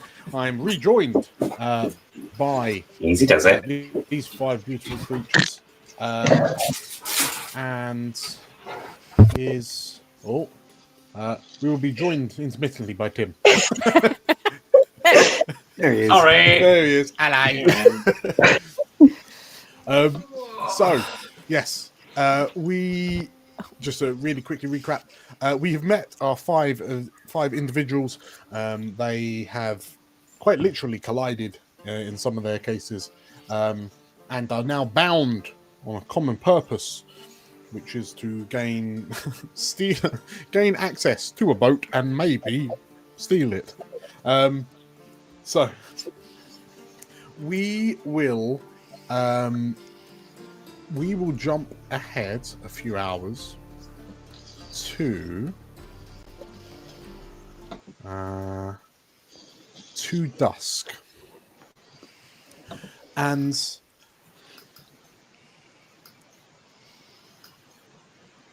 the 5 of you arrive. We find the 5 of you outside the Sailor's Sanctum, which is a shrine roughly in the middle of... Oh, tell you what, I might treat the stream. I might treat you all. Oh, there we go. Let's have a little map. So, we find the 5 of you. Let's move you all over. Yes, outside the Sailor's Sanctum, in quite near to the docks of Dawlishal, and as you're waiting for Elasmira to arrive, it would appear that she is being fashionably late. You hear a voice kind of ring out from the doorway of this shrine. The shrine itself looks... It's they call it a shrine. It's more akin to a temple, really, like a small temple. The structure itself is wooden. The roof is made up... Like, the roof is sun-bleached. It looks... To look at it from a glance, especially to like Cassandra, Gardy, and Griffin, who've sort of like maybe only seen this for the first time, kind of thing. In a way, the shrine looks a little bit run down, but at the same time, you can't help but feel this sense of sort of like homeliness that emanates from it. Like it, despite the look, it is a space that is well looked after and cared for. But yeah, as you're kind of stood around waiting, you hear a voice ring out, Renangar's blessings upon you. And you turn to see like a wide-hipped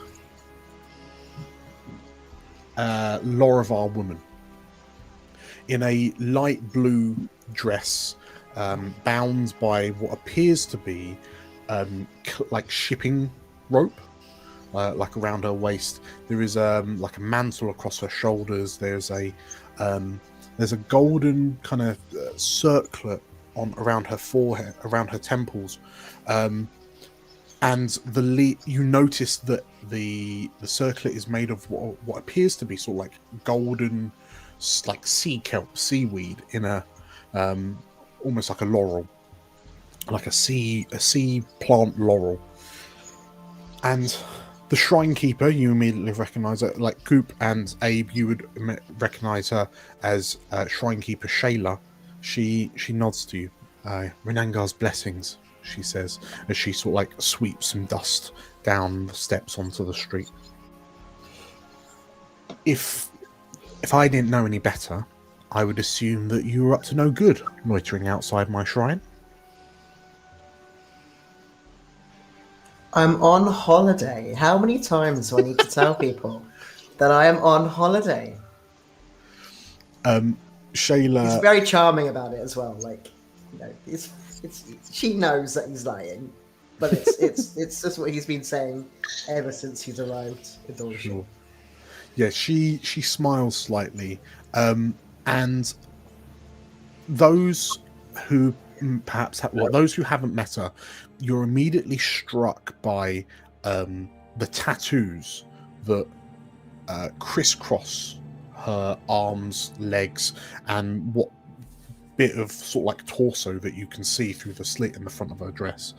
And these are tattoos that clearly, like, you at a glance, they really kind of publicly label her as being part of the pirate crew.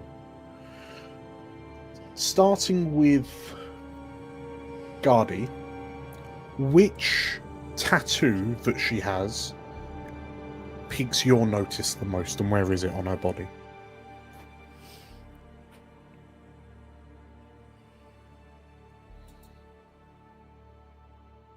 Oh, he's not. Can't hear we've you, lost Tim.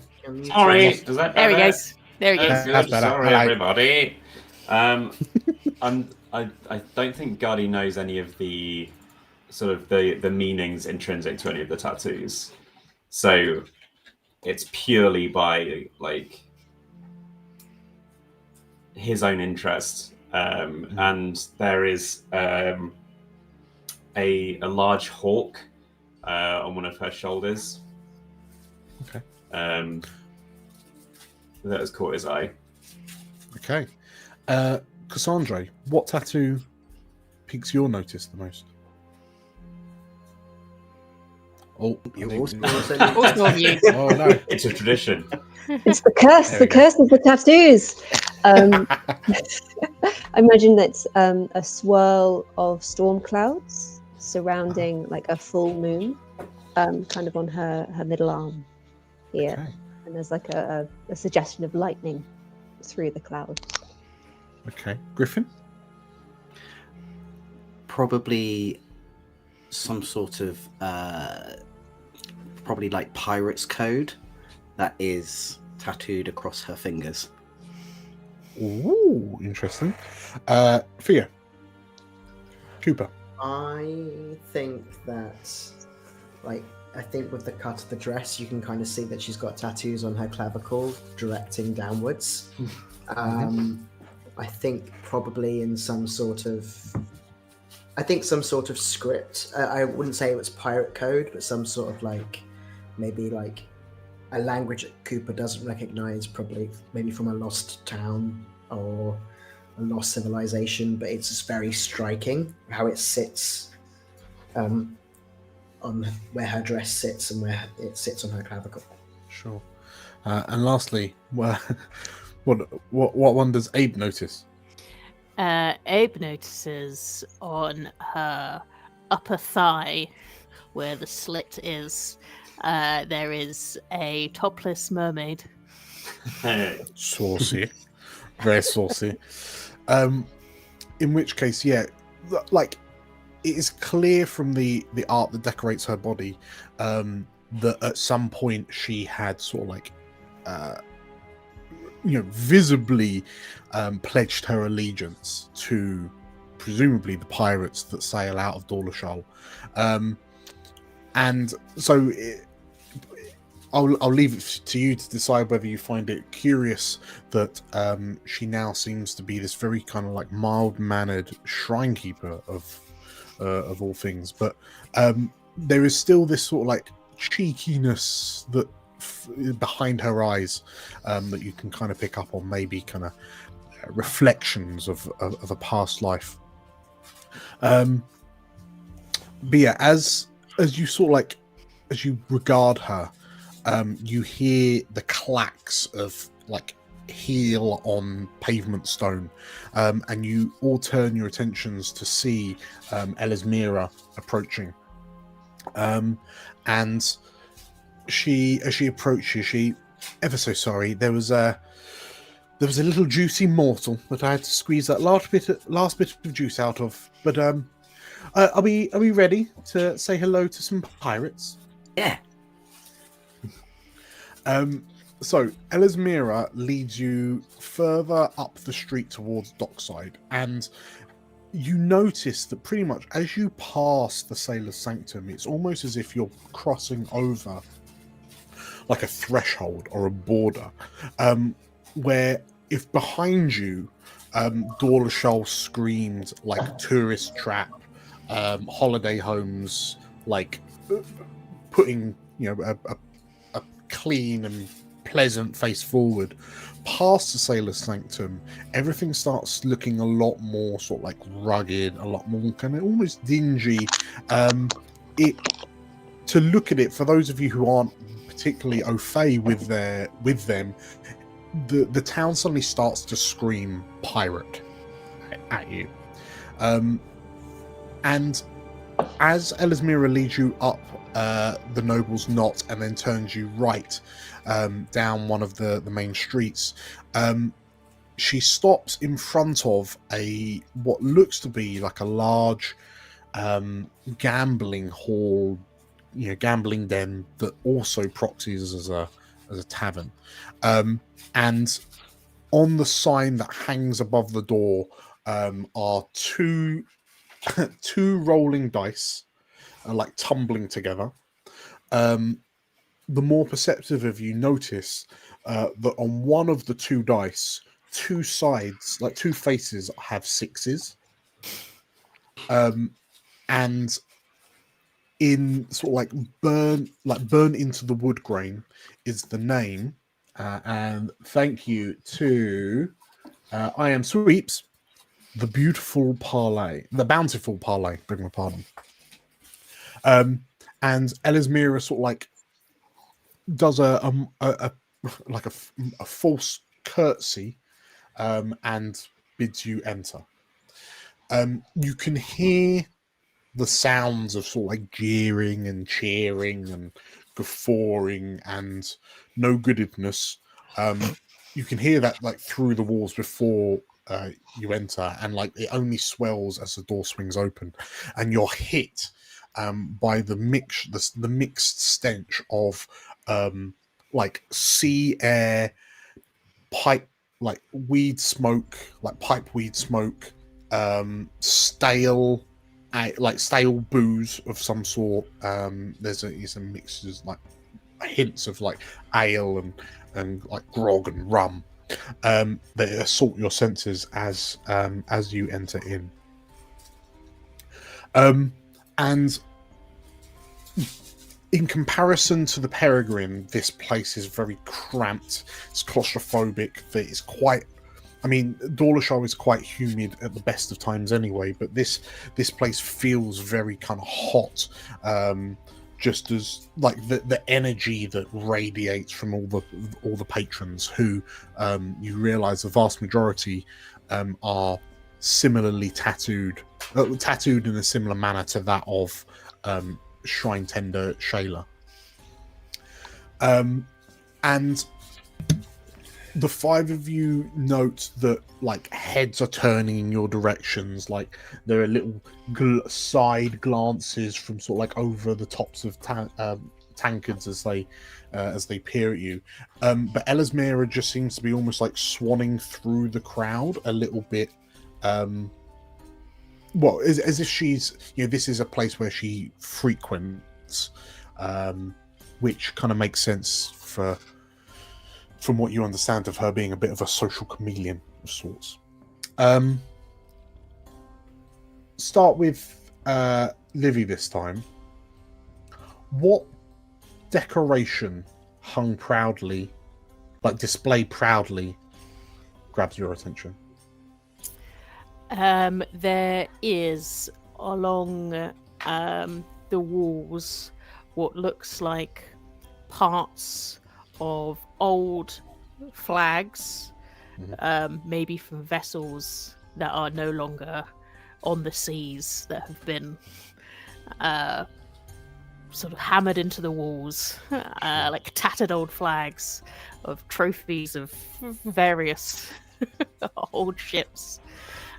Sure. Okay. And what about you, Theo? What does Cooper notice? I think Cooper notices what looks like the bones and skull of a large animal. Can't tell which one, but it's like mounted on the wall. It's just like the bones and skull.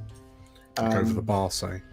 Yeah, and it's pretty big, but it's very hard to make out exactly what animal it is. Sure. So Cooper's been looking at that with interest. Okay. What catches Griffin's attention? There's like a small area in the corner that's got like a dartboard. Well, not so much like a dartboard, like a target board that's on the floor. And there are quite big like cracks in the floor and like a couple of cannonballs sort of just like sitting on the floor where you can tell that people have just been trying to chuck cannonballs at these targets against the wall. Amazing. Cassandra. I think if you turn on either side of the front door, the entrance into this establishment are two, again in the same way as the flags, two very old, obviously very broken figureheads from ships that they either lost, their ships have gone down in a storm or a fight. It's quite hard to tell from their state, but they've just sort of been put into the wall, like in the same way you might have two statues in an entranceway. And perhaps with the prows kind of jutting forward as like support beams up to the main. Okay, cool. And Gardy. Above the bar, on a little mount, is an inexplicably large mop with the phrase "Mr. Coconut" engraved upon it. Okay. So where is Mr. Coconut's mop? It's just above the bar. Just above the bar. Okay. Like where you'd have like a shotgun. Okay, amazing. Okay, so in which case, under like in the shadow of Mr. Coconut's mop and this like strange animal skeleton, you can see the bartender handing out handing over tankards of drink that have got wildly too much sediment floating in it, and sort of like there are these rounds, some tables round, some tables kind of long rectangular. All the seats in this place are filled. Off to the left, there's a couple of steps down into an area where you can see that there are kind of more tables, but the tables themselves are bigger, and there appear to be like card games, dice games, knife games, like dagger games, all kind of happening. Cannibal games, yes. That's where the cannibal is there. It surprises you how many patrons there are in this place, and perhaps it's the first indication of just like how many pirates operate out of Dawlishal. How, for someone one of the locals, so for Abe, or I say locals like Cooper, you've had some experience. The fact that they're called pirates seemingly stands in contrast to the fact that they are allowed to operate out of the town, more akin to like privateers. How does that sit with you? Like how do you find? Let's ask Coop, because you've got that kind of career in crime. Sure, that career in crime, great. I think one of Cooper's philosophies is it's not stealing if you Pretend you're going to give it back. No, not necessarily. Like for Cooper, it's like it's not stealing if you're stealing it from someone who doesn't need it or doesn't deserve it. And I feel like Dawlishal is such a touristy-based, quite rich island. For like those who live here, live very privileged lives. You probably could lose some money and it would be fine. And I think when it comes to like how Cooper feels about the place, it's like, well, the pirates aren't harming anybody, like directly. If anything, they're helping the economy of the island. if they were, going around and murdering tourists, he'd have a very different opinion of them. But this isn't Dawlishal's. That's not what the MO is here. The MO here is everyone needs to function properly, or no one gets any money and no one gets paid. So they're just a little bit backwater, a little bit, There's a bit dodge. There's nothing wrong with being a bit dodge. Coop himself is a bit dodge. He grew up in a bit dodge. So he's just kind of like, this feels like home in a way. So he's kind of fine with it, personally. Interesting.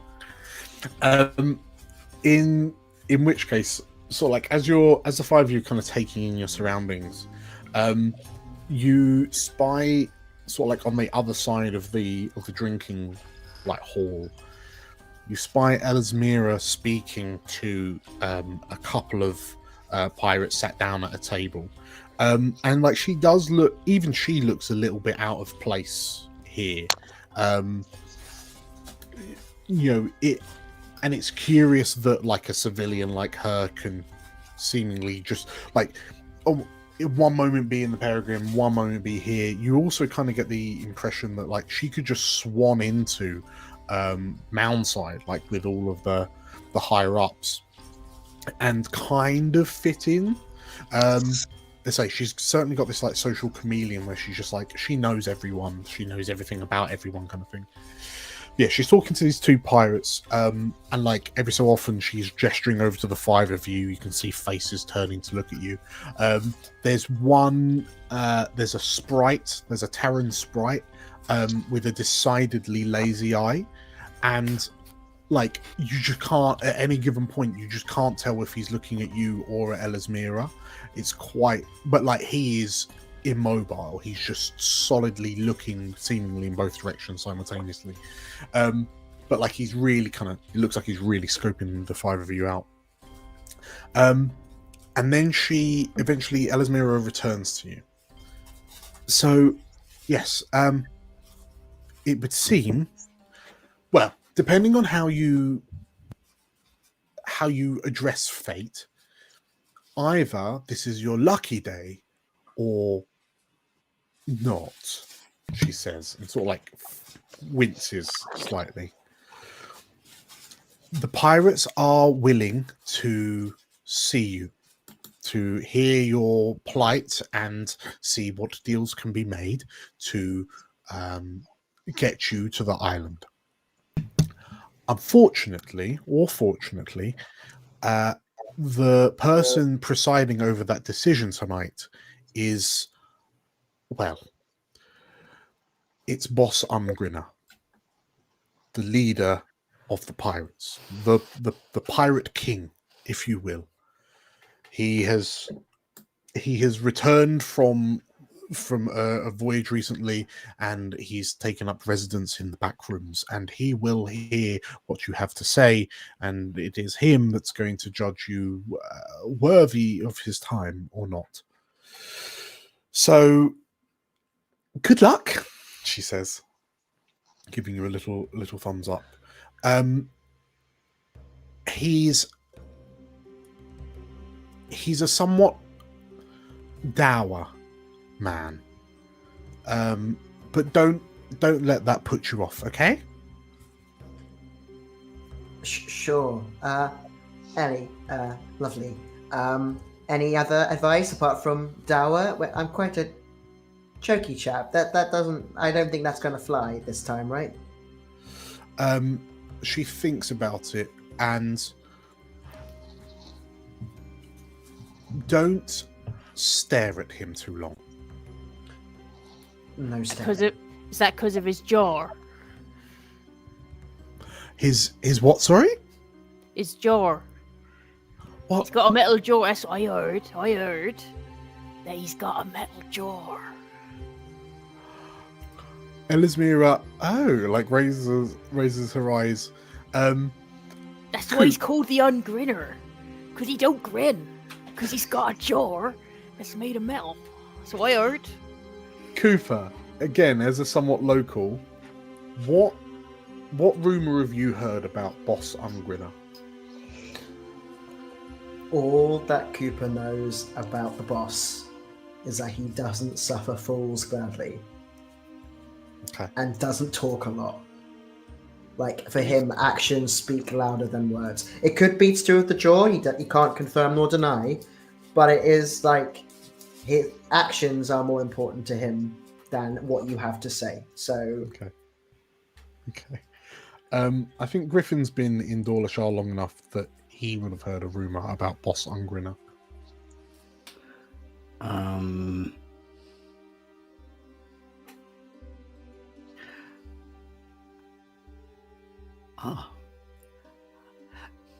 Probably more to do with the fact that this is a very rare occurrence that he turns up.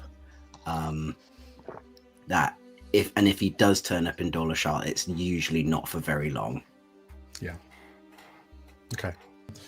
In which case, yeah, as Cooper's just mentioned the metal drawer. Sorry, Abe has just mentioned the metal drawer. Elismira's just kind of, oh right. And she sort of like then bids you sit at the, like, squeeze in on the end of a table. I'll get us some drinks because it looks like you will need the new Prosper courage, and at least you'll be showing that you're wetting their you're filling their coffers. Who's having what? She says as she looks around and sort of effectively takes a drink order, and then she looks at you, Cooper, expectantly with a hand out, waiting for you to give her some coin so she can buy your round of drinks.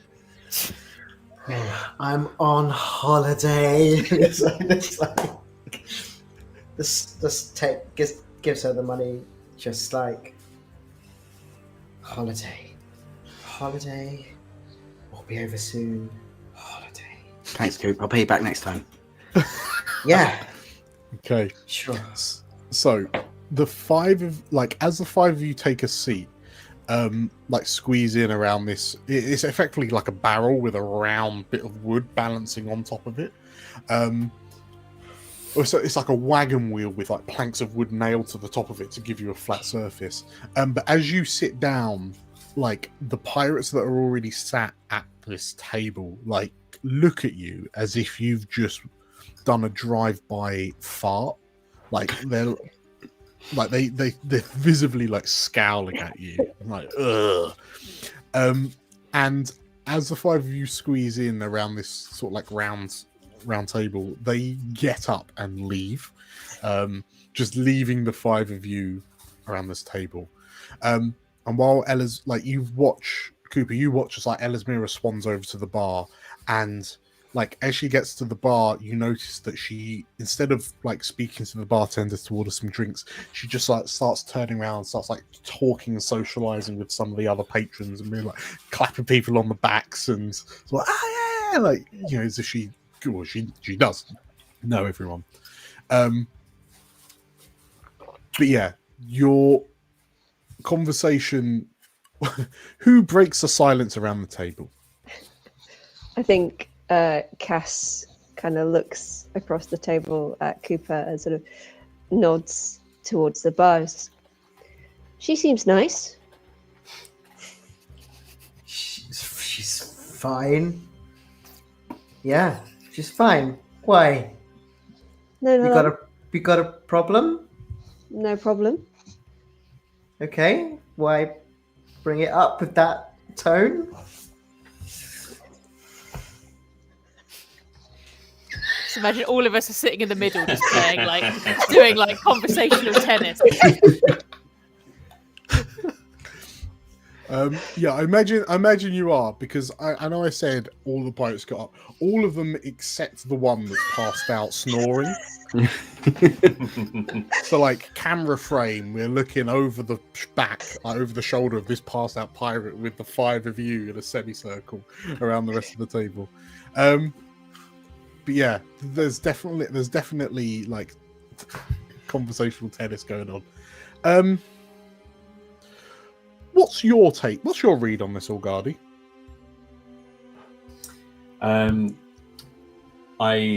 I've always heard that these city folk are up to no good and constantly doing crime. So I think this is largely within my expectations. I'm just like, oh well. Oh, what have you got yourself into now, Gaddy? All these townies. All these townies. I just Doing crimes. doing crimes. yeah. But, Mr. Abe, do you reckon that fella's alive? One. What? On the table. Oh.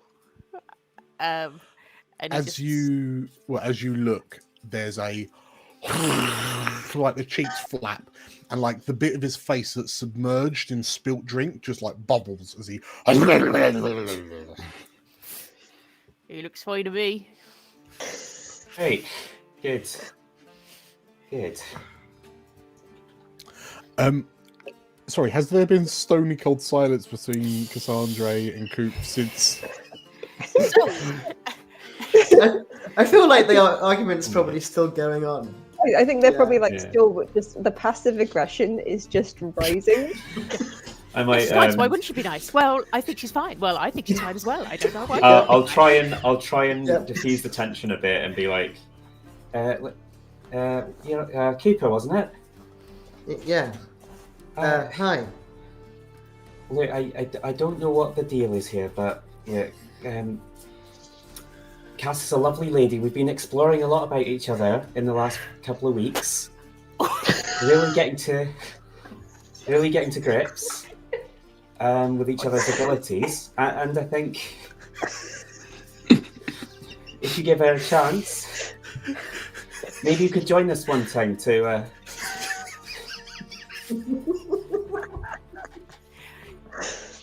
That sounds like what kind of abilities even? What kind of abilities? Oh, well, I mean, I can make things grow. Oh,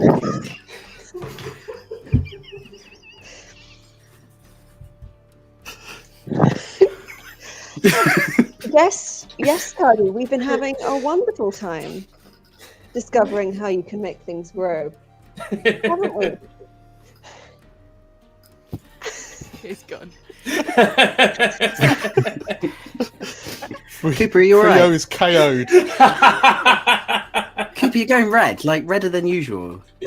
You okay? Do you need? I can get hurry up on those drinks. I think he's choking. I think he's fine. No, look, and I will use Wild Touch to make a little tree grow out of the middle of our table. Just a little tiny bonsai. I am relieved Amazing. that this is what you meant. Very much so. What do you think he meant? Okay. You I don't know don't what want to you know. think You don't want to know. Did let's rewind just a little bit. Let's rewind. Did he say abilities plural? Like you have abilities? Oh, right. Yeah, you haven't been around for a No. long time. Yeah. Yeah. See, some stuff happened after everything. Sure. Okay. Well, you know, with the world going upside down and everything ending up everywhere else, it seems, well, some of us found we had abilities we didn't know we had, which was exciting and interesting. And a bit explosive. Okay. What are we talking about now? I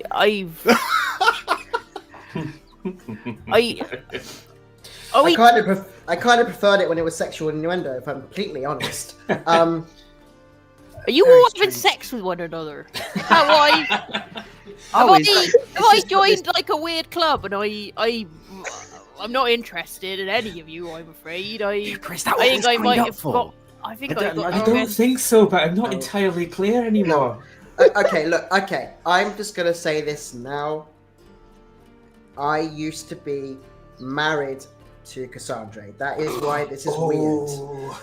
Okay? And that's it. But I'm gonna help you guys get off the island. to the island, and then I'm going to continue with my holiday. And that's going to be the end of the discussion. That's going to be the end of the discussion. Okay? As you say this, Yeah. Coop, from behind you, you hear married. And Elismira looks, it has returned with one glass of wine. Fair. So as like there is a definite like as she lifts the wine glass, and again the drink itself looks expensive, which is even more remarkable in an establishment like this. But there is a definite little finger as she sips from her wine glass, and interesting, she says as her eyes flick from you, Cooper, to you, Cassandra, and back. Very interesting, she says. Not that I mean to intrude or interrupt, but they're ready for you, she says, and she gestures to the other end of the drinks hall, and you can see that sort of like flanking this door on the far side of the tavern, there are these two absolute slabs.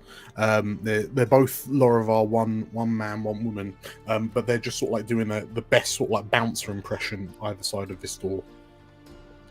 And come on, up you get, she says.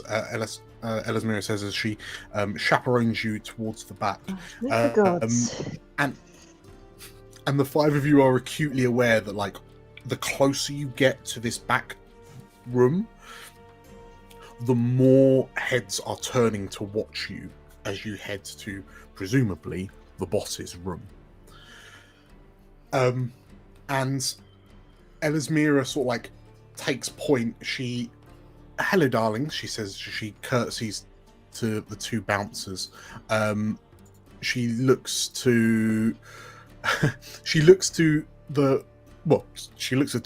darlings, doubloon, no knees. She says, like presumably No using their knees. nicknames. Good old no knees. And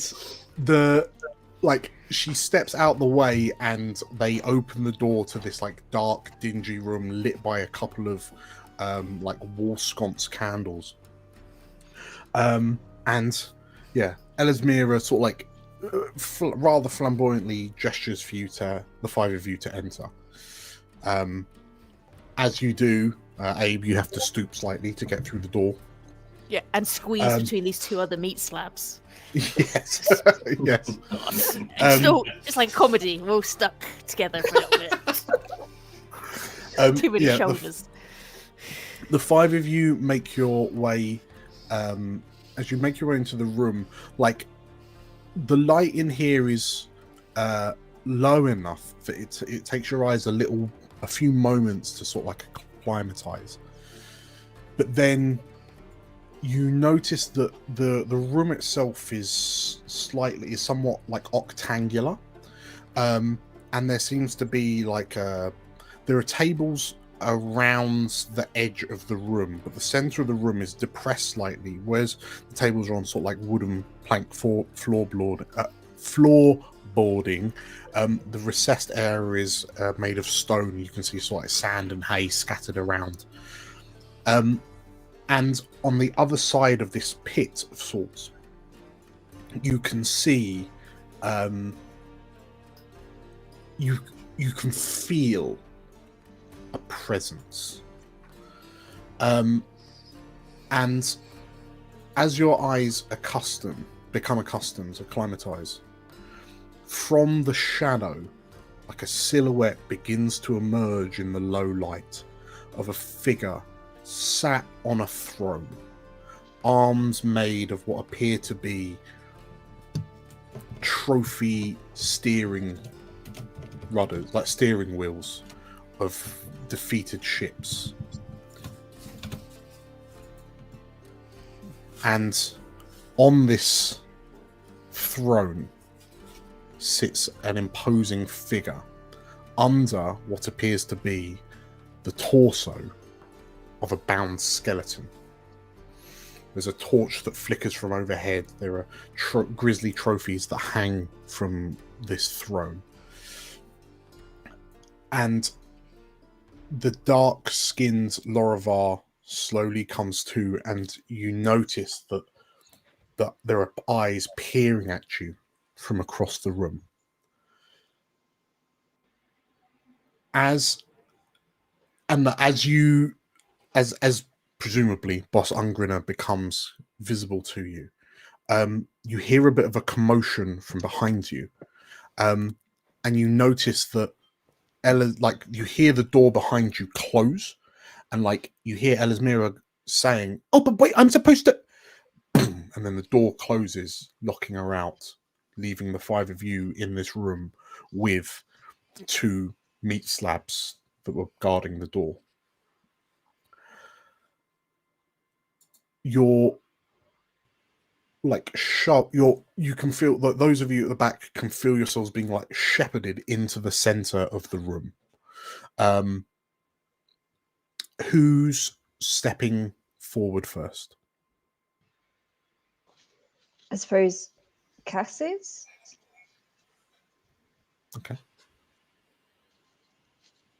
And who's at the back? Sorry, I should say. I think Abe would be at the back. He's used to being at the back of a crowd because he's so large.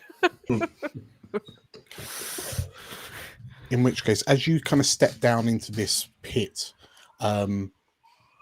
this voice kind of rings out through the darkness. Why have you come before me? State your business. We're looking for a ship.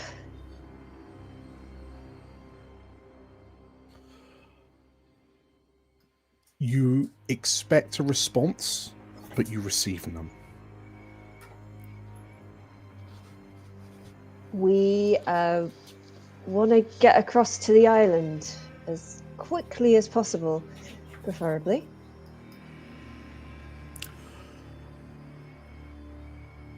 And tell me, why should we help you? We want to stop the weather. You might have noticed it. You hear like titters of laughter from the two behind you.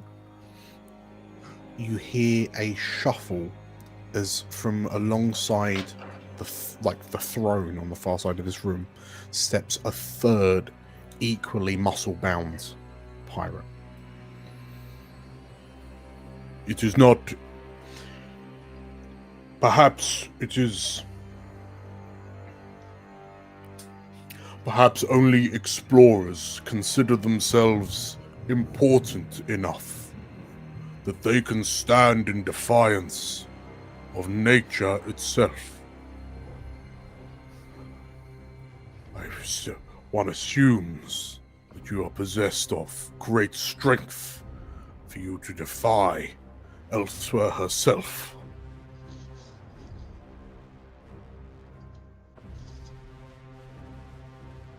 We just want to get across to the island. There's something there we really need to see. Your boldness has piqued my interest. I would have you. And the figure sits forward, and you see Boss Ungriner place both hands on his knees. I would see this strength for myself. And Abe, you feel like arms push you forward until the five of you are in the pit, and the third figure that's just stepped out from the throne in front of you steps forward, and you hear the sound of a wooden club dragging along the floorboards. Show me the strength with which you would defy gods, Boss Ungriner declares. And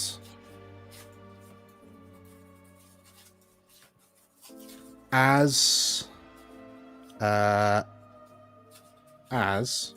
click, click, click.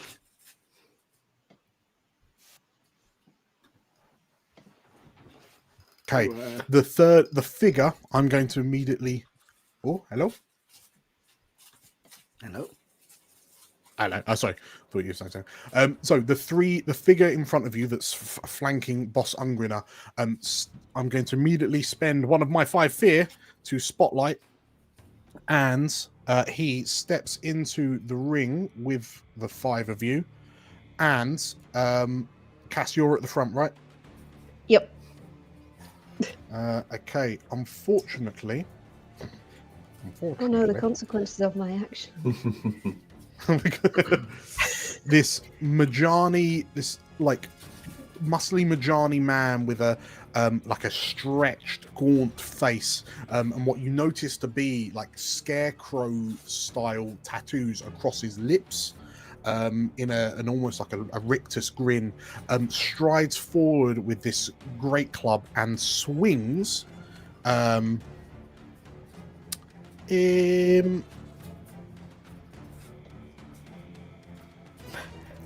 swings at you with.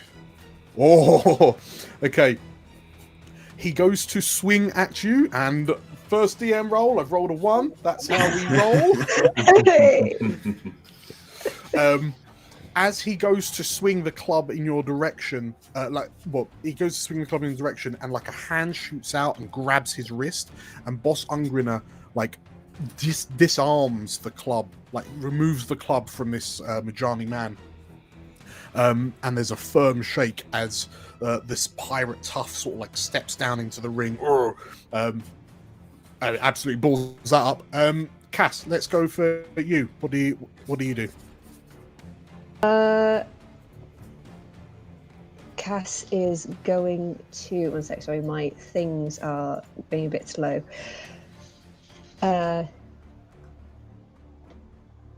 think she's going to, at the swing, she is going to react by casting Blink Out. Okay.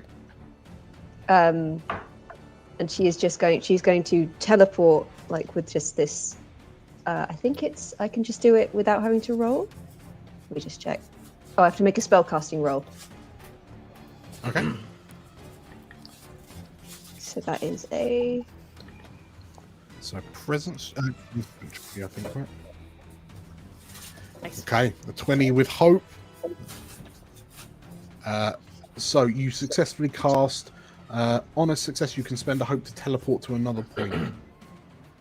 Yes. So I think... I should say that this room, is about. It's not a particularly big room at all. Only sort of like 25, 30 foot wide at most. So the pit is only sort of like 20 foot round in effect, with like Boss Ungriner sat on his throne at the far end of the room. I was. Yes, I assumed it was a small room. Is Gaddy nearby enough to me that I can grab him? Yeah. So currently, the 5 of you have all been shepherded into sort of like you're basically shoulder to shoulder, in this fighting pit. I think she's going to grab him, and with this sort of flicker of lightning, they are going to vanish and then just appear behind Cooper. Okay. Okay, so you gain a hope for rolling hope. You then spend 2 hope, 1 for yourself and 1 for Gaddy. So -1 hope for you. If you update that on the Foundry. And at the same time, she's going to draw her pistol ready for her next go. Okay. In which case, if any of you want to like jump in after a turn is finished, then holler. Otherwise, I'll just kind of go, where's the camera pointing at naturally next. So if no one else wants to jump in, Coop, you've just had Cassandra and Gaddy disappear from in front of you, appear behind you, and suddenly you find yourself at the front of this group. So what do you do? I mean, we don't have to fight, do we? We don't have to fight. This seems a bit silly. I think I'm just going to see if there's anything he can do.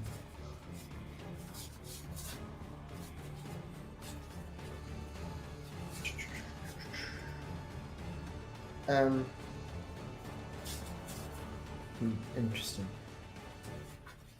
Yeah, it's like, yeah, we don't really have to fight or anything. I mean, luckily, you wouldn't be able to. You couldn't even hit me anyway. You didn't hit her. You can't hit me. So, which is I'm taunting or provoking a target. I can make a presence roll, and I can roll a number of d4s equal to my proficiency. Okay. And the target then must 2d4. mark a stress. So yeah. So yeah. 2d4. So which ability is this? Sorry. Troublemaker. Troublemaker. We'll get that in the chat. It's a 6. Okay. So, if you make a presence check. Yeah. Oh yeah, sorry. Sorry about that.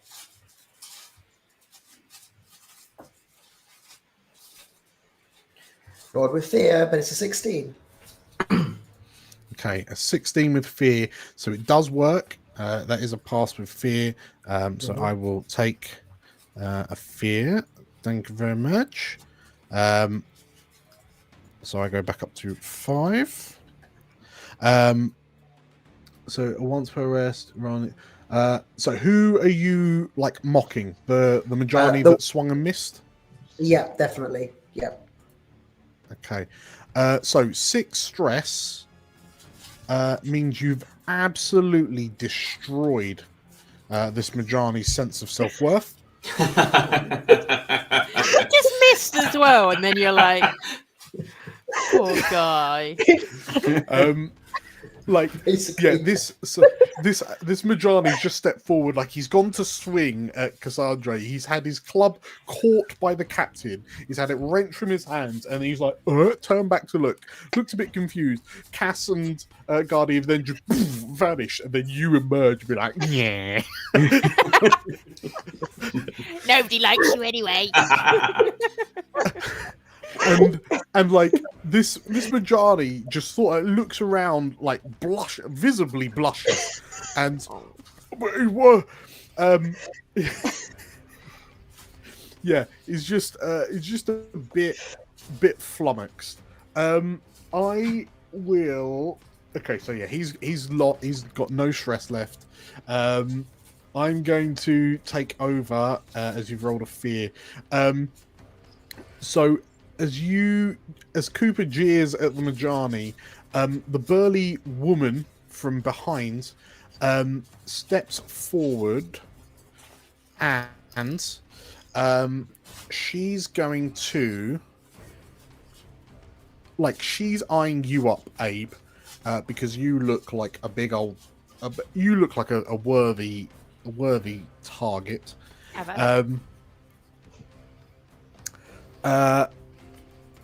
So she's going to attempt to goad you. So, oh god. So she looks to you and it's like she goes to she pushes on your back as if she's going to push you forward a few steps, and like you don't budge, presumably off the back of a 6. Like she. Like, sorry, love. You trying to get past me, or what are you doing? She pushes herself back, if anything, and she looks a bit confused. And like you hear a laugh coming from behind you, Abe, as Doubloon looks to her companion, No Knees, and she's like, "Are you gonna do anything about this?" She says. So I'm going to immediately spend a fear to spotlight the other guy. So No Knees decides to get in on the action. And No Knees, it's steps forward and takes a massive swing, tries to take a massive swing at you, Abe. I can roll well. 12 to hit Abe. That will hit Abe. Okay.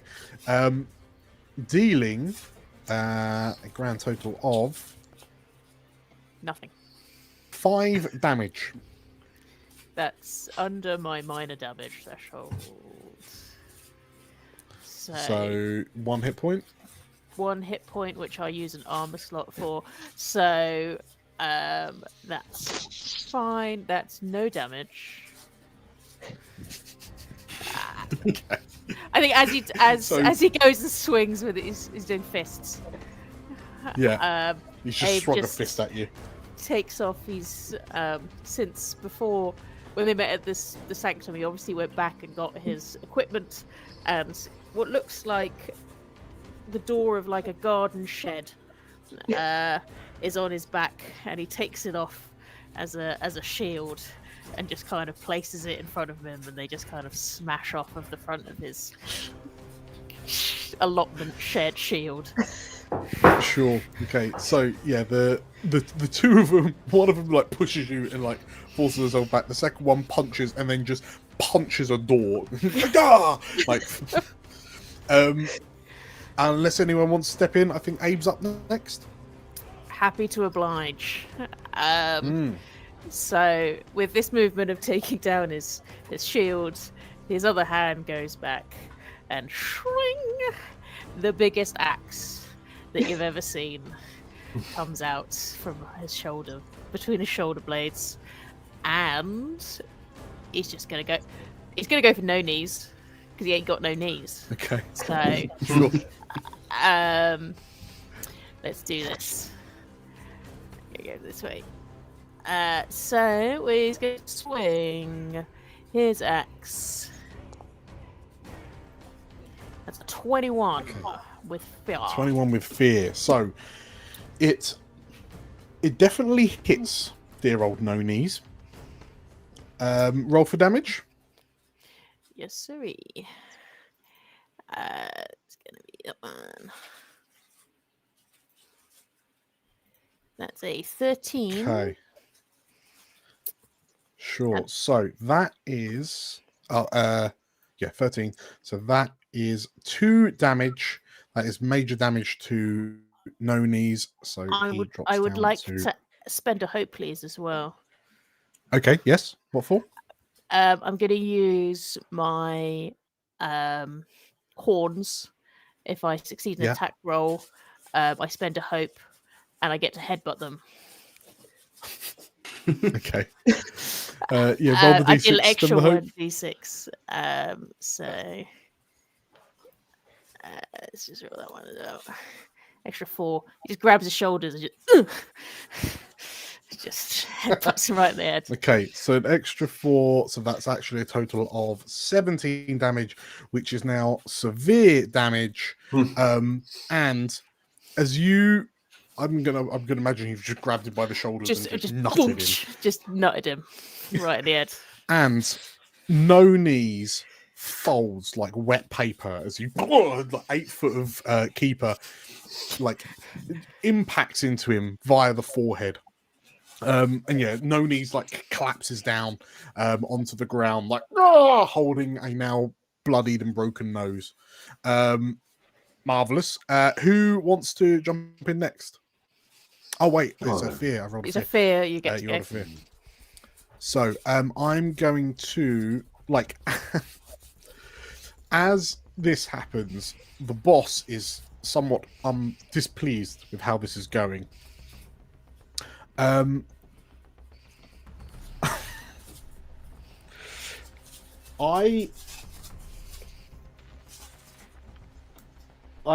think, oh God, this is not going well for the pirates, is it? Okay, I'm from the back of the room. Boss Ungrina will, in inverted commas, join the combat, and from the back of the room he shouts out. So I'm going to spend another fear. Yes, show me that fury. Look, show me the fury or show me death. He bellows out. So he declares no quarter. So I'm going to target this at. I'm going to target this at Abe because you're the one that's just nutted one of his pirate toughs half to death. It was self-defense. It was self-defense. Abe, can I please have a presence roll, please? Reaction roll, so no help off here. I just press normal. I drop down to... yeah. Oh, Crit. it's great.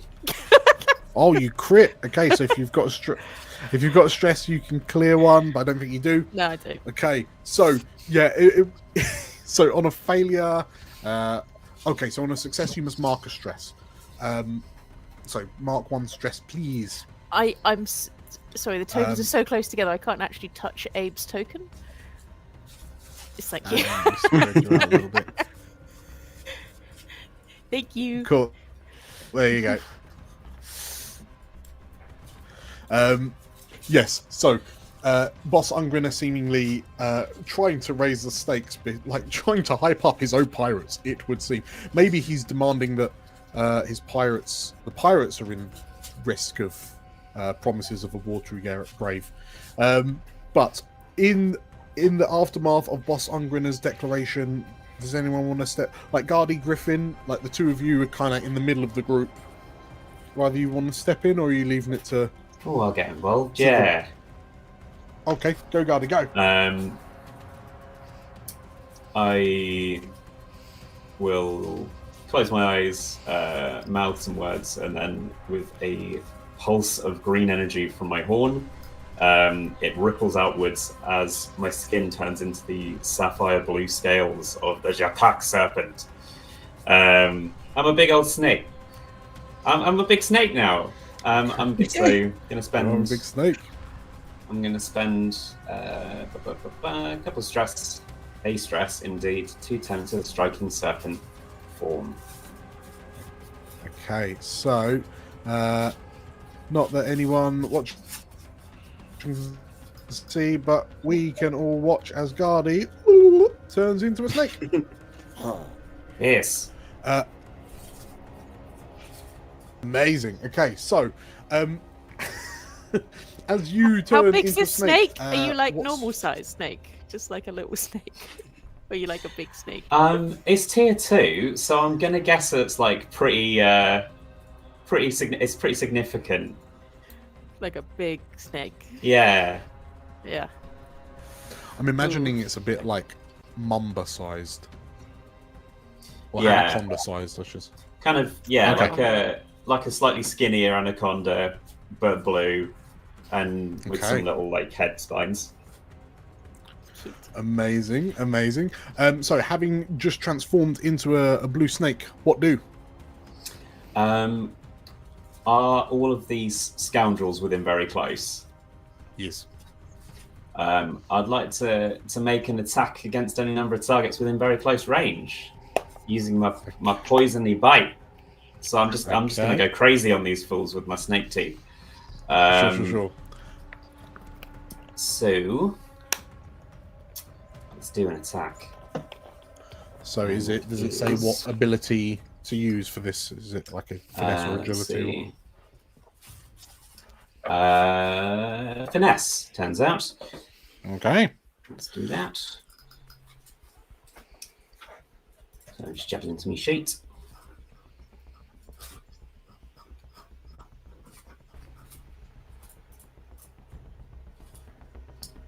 Right.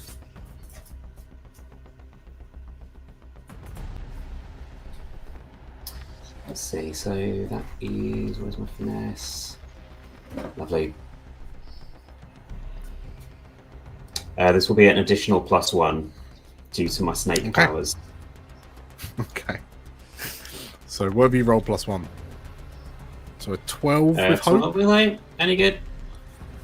A 12 with hope.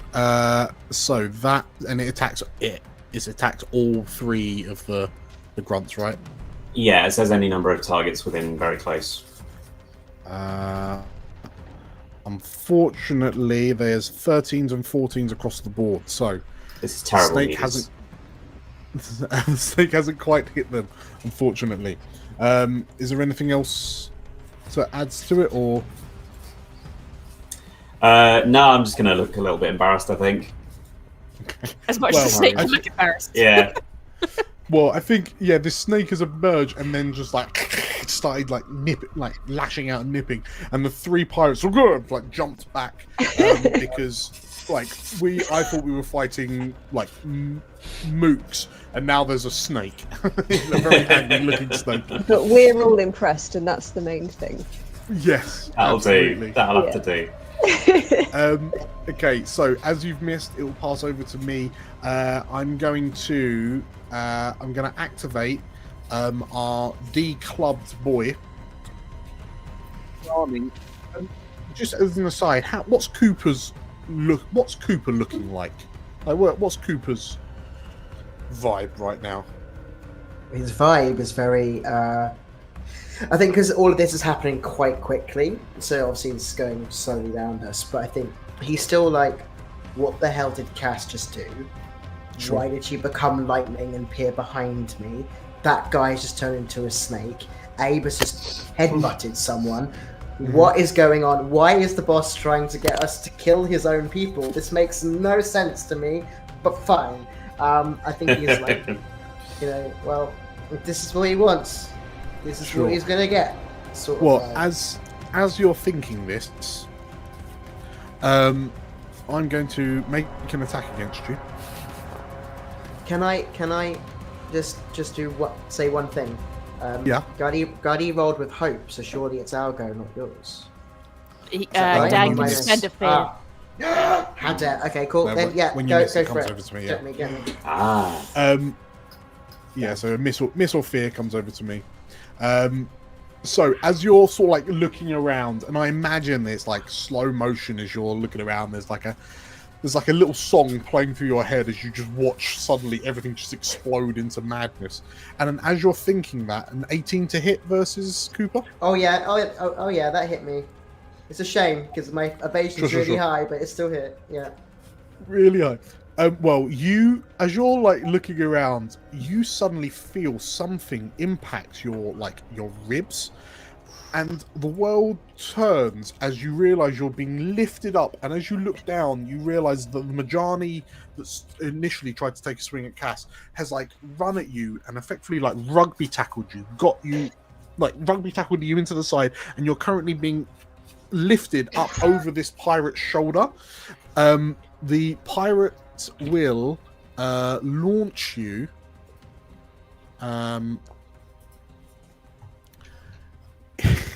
He launches you through the companions you find yourself with, and you collide with the side of the pit for 11 physical damage. But you also hear you hear a grunt of pain. The Majani has to spend a stress to do that, and as he's got no stress, he's going to take a hit point of damage instead. So he sort of like he cuts himself on the spiky studs on the sheath of your leg, of your dagger sheath, like on your leg. So yeah, as he kind of spears himself, he's also launched you, Cooper, across the room. Great. That's fun.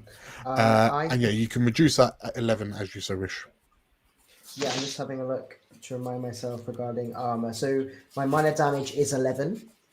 So if I use an armor slot, does it make it no damage, or is it? So if it's at 11, yeah. Cool. So it's fine. So So I'll one just take hit point. HP. Yeah. Cool. That's what I thought. Cool. So 1 HP. I think you just hear him yell like, "Ow!" As he just gets like. Okay. Yes, you are punted across the room. I think Cooper, it's now your turn as you sort of like the world suddenly is a blur as you then collide with the side of this like wooden decking. Would I be able to butt in very quickly? Yes. Go. This is Griffin. Go. Griffin is going to run over to you, and he's like, "Cooper, are we in a fight?" Yeah, we're in a fight. Help! Oh, and he's gonna sort of really pat you on the shoulder and cast Parallella on you, which means when you shoot an attack, when you get a successful attack on someone, you can make it on another target. And I spend 2 hope to do that. Thank you, Amazing. You got this, buddy. Oh, is that okay? Okay, fine. Okay, we pass back to Coop. Coop is trying to decide. Just to check, because this would be a D&D thing, but I don't think Daggerheart would really have. I don't think it's been mentioned. With the crossbow, is there any disadvantage for me using the crossbow at close range? Because I am also close to everybody. Like usually, the ranged attacks are only an issue if you're in like melee. So you've been launched clear of this mosh pit in the middle. Sure. There's two just trying to like wail on Abe at the back. There's the one the majority in the middle that's just launched you, but now he's sort of like immediately in front of Cassandra, Gardy. So Griffin's joined you. Cool. Okay, well then I would like to use my crossbow to fire at the chap who just threw me across the room because it's rude. Okay. And then can I also, if I succeed with this, I want to shoot at an additional target. So we'll see if I'm successful first.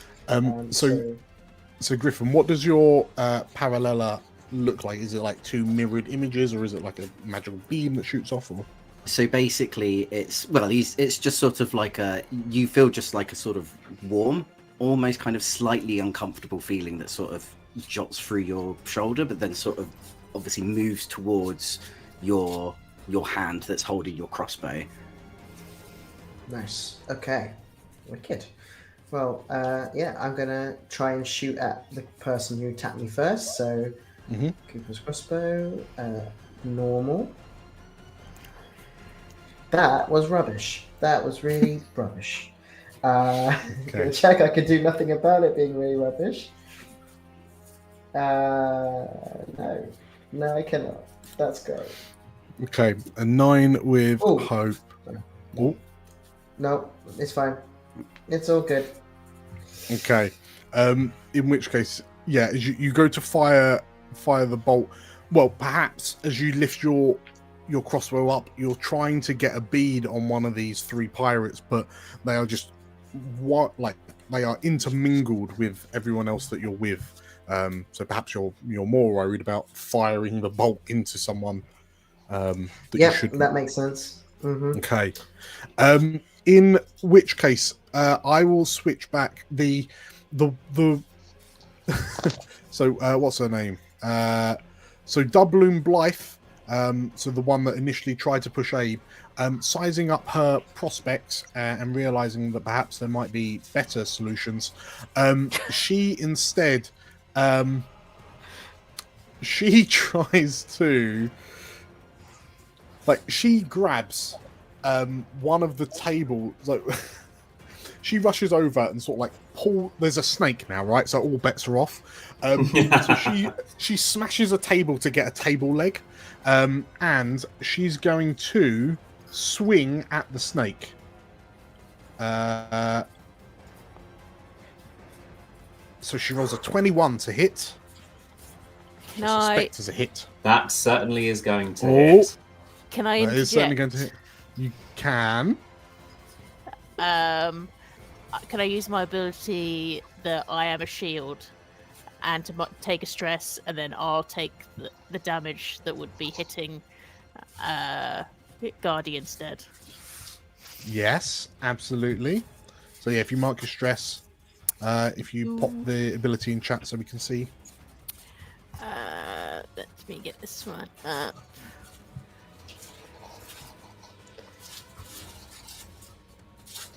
It's that one. Okay, so we're now been very close yet. You can mark stress.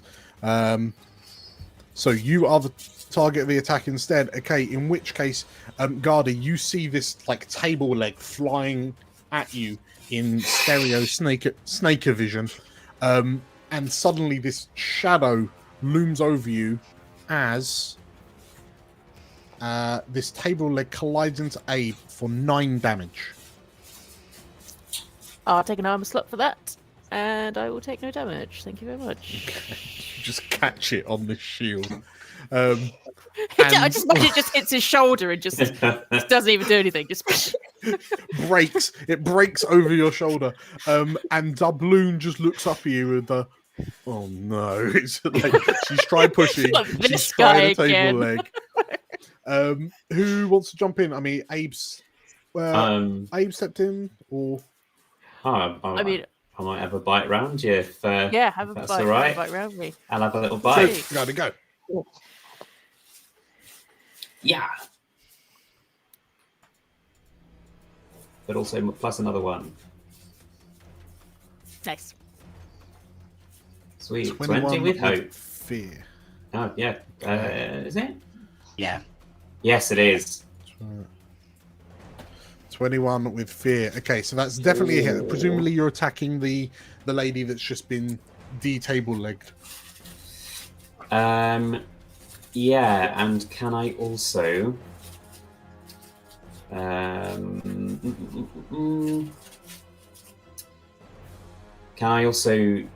use fearless to mark 2 stress and change that into a roll with hope instead, please? Absolutely can. So I will deduct my fear that I've just awarded myself. Wonderful. Cool. Okay, so you spend 2 stress. It's now a 21 with hope, so you can gain a hope. Lovely. So that'll be everyone in very close again. So is that still all the pirates, or just? Oh yeah, that's all and of your them. friends. Sweet. That is all of Okay, them. so they'll all take my damage, which is. I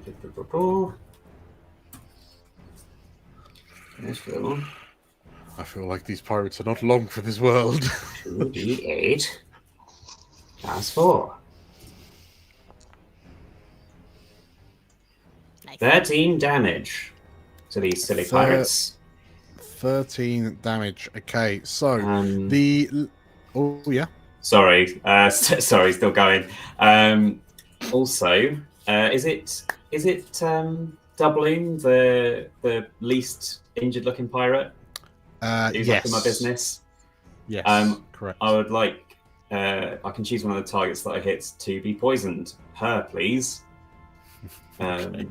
While poisoned, whenever she acts, she takes 1d10 damage. Okay, cool. So, in which case, you biting her for 13 does 8 is major damage. Beg your pardon. So she takes 2. The chap who's on the floor, having just been headbutted by Abe, he's looking to get up, and then your tail just whoosh, whips him across the face. So he takes another 2 damage, because I believe he takes major damage as well. And the whip crack is so savage that it knocks him unconscious. It's just like his head whips round, and he just collapses to the ground. And the Majani that is in amongst your midst, having just tossed Cooper like a sack of grain, is also takes major damage. Grand. Okay. And I'll who... start slithering over towards Cooper as well, just to end up. Okay, very, very good. Who wants to go after Gardy?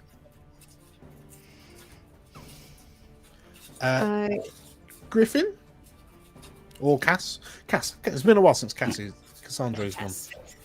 I think Cass will watch this chaos unfold around her, and she's already got her pistol out. And I think seeing the pirate tossing Cooper, even though she deliberately put him in harm's way to be tossed by a pirate, she will aim for that pirate. That I think has also just sustained major damage from the snake. Yes. In fact, the Majani in your number, he's got.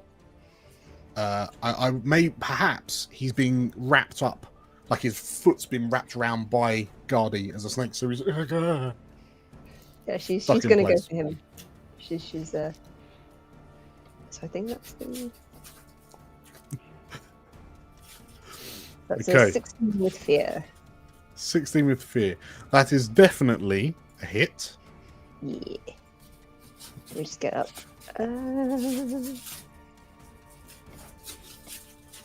Yeah. 13. 13 damage is major damage. Okay. So, as okay, zip, zip, zip, he's just picked Coop up, launched him across the room. Coop's like, falling to the side. Griffin skidded over, like, cast a spell again. Coop, you've got your crossbow up. You're frantically trying to figure out where to point. A pirate snapped a leg off a table, swung it at Abe. Abe's not moved as his leg smashes over his shoulder. Then, like, as she stood there dumbfounded, she's then been bitten by a snake the size of you all. The snake's just, like, whip-cracked another pirate into unconsciousness, wrapped around this Majani's foot, and then, like, in all of this chaos, Cass, you just saw, like, emerge, gun up, and placing this pistol against the sternum of this pirate. What does your pistol look like? I think it's quite an old pistol. It's obviously been much used over the several decades that she's been around doing her thing. I think it's got an inscription on the side that you can't quite make out in the chaos. And when she fires it, there's like a little crackle of electricity that just goes along the barrel.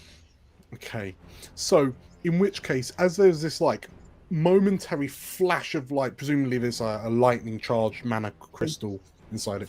So yeah, as the room ignites in a flash of white, before this like bolt of lightning infused mana fires out the end of this this pistol,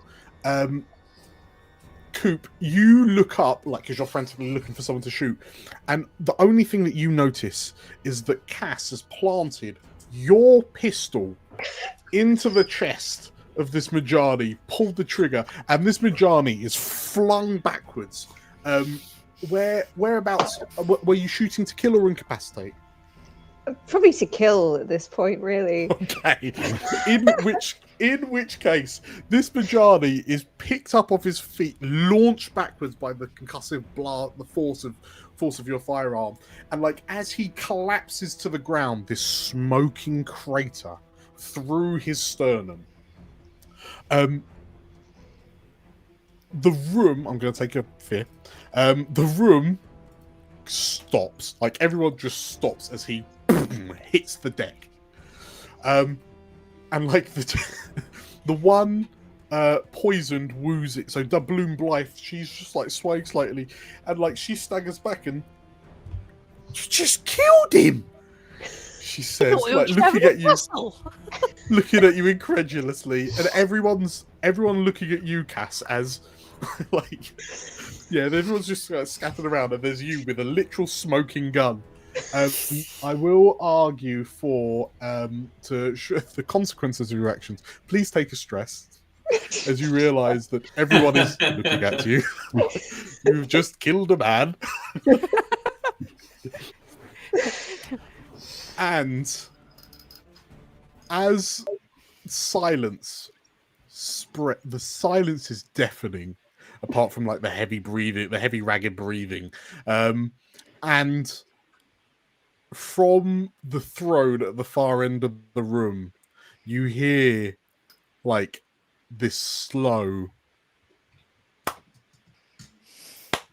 clap come from Boss Ungrinner. "Ruthless," he says, as he slowly stands.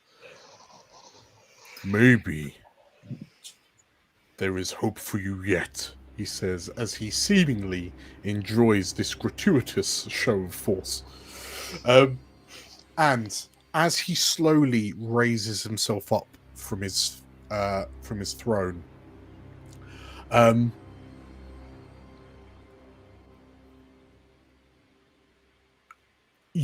he looks down at the now cold, well, the cooling body of marooned Morton. You didn't know that because you killed him Sorry, before you asked his name. Perhaps we can help you, and you can help us. But first, I will ask of you a favor. Morton here had some duties I wished him to perform, and in his stead, you will perform them. He says, looking at the five of you. Perform this job, and passage upon one of my vessels will be yours. And he holds a heavily scarred, calloused hand out. Are we in agreement?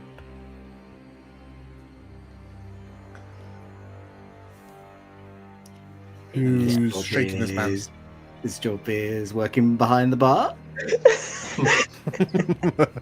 Who's gonna shake this hand? Please, whatever you do, I don't do have not any leave. hands, so I can't. This is true. Yeah, the four of you that can, do not leave Boss Ungrinner hanging. We all just go for that. No, I feel like Cass did commit the murder. This is on her. Okay.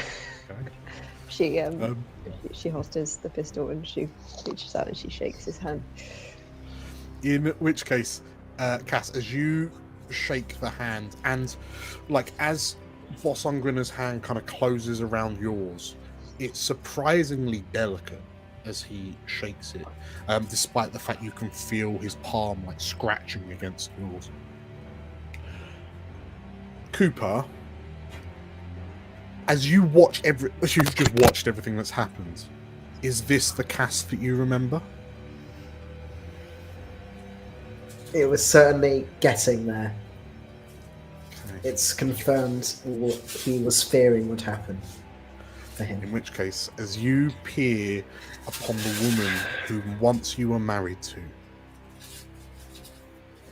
seemingly but perhaps a slightly different person to the one that you last remember seeing.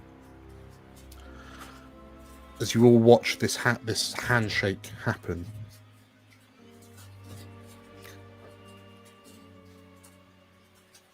elsewhere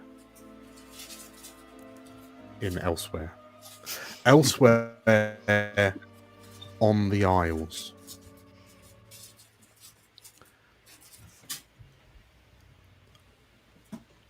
the sounds of crashing waves are deafening, punctured by the staccato booms of pink and purple lightning arcing from the skies above to the ground below. There are panicked cries as the crew of the ship attempt to steady the vessel this close to the Isles. And some of the screams are cut short as a bolt of lightning arcs down onto the deck, incinerating a handful of the crew in an explosive blast. As the crew desperately try to anchor the ship close to the coast. Well, having anchored the ship close to the coast,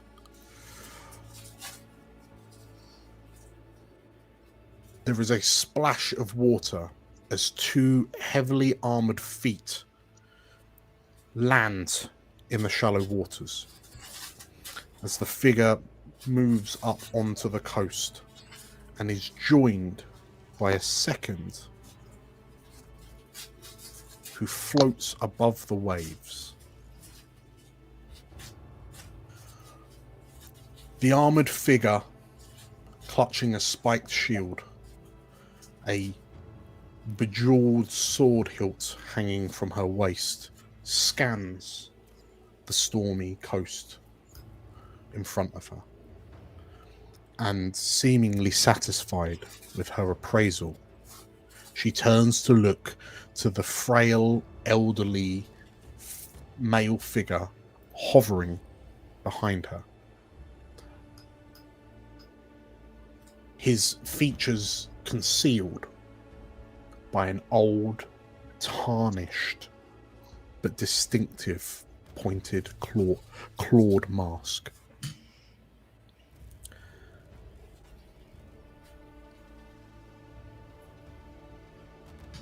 The shore looks safe, my lord, the woman calls out, turning her head slightly to regard the ship. And as another peal of thunder illuminates the coast, two burning green eyes radiate.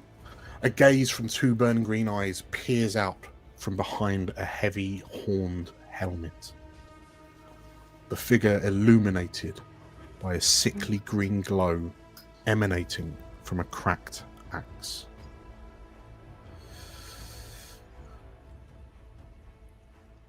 The moment of your destiny draws near, my lord, shouts the armoured woman on the coast.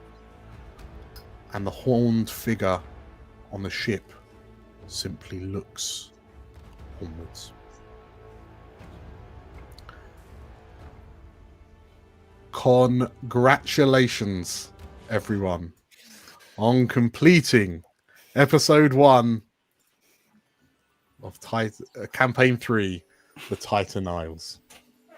Yay! Yay! Yeah, you did it. So, congratulations. You didn't fight. One of you did a murder. That's the hard-headed experience coming in, isn't it? That's Yep. yes. Welcome to the shores of Dawlishal, to the town of Dawlishal. Welcome to the shores of the Titan Isles. Yeah. This is the start of a 20-session campaign, playing weekly. So you'll see us here for hopefully the next 19 Mondays as we delve further into the mysteries around Dawlishal, the weird events, and these mysterious figures. Who might they be? Who knows? Who knows? So, yes, absolutely. If you are new here, hello, hi. Subscribe if you haven't, or follow us on Twitch if you're watching over there.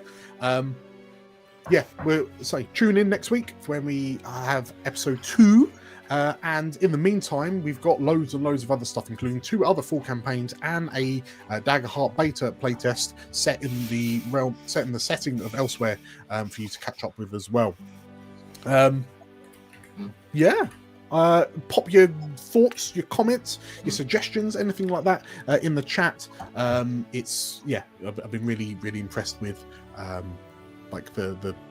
just the amount that chat has been saying. So thank you for all of that. I'm whistling a little bit, so I think it's time to say, let's turn you down.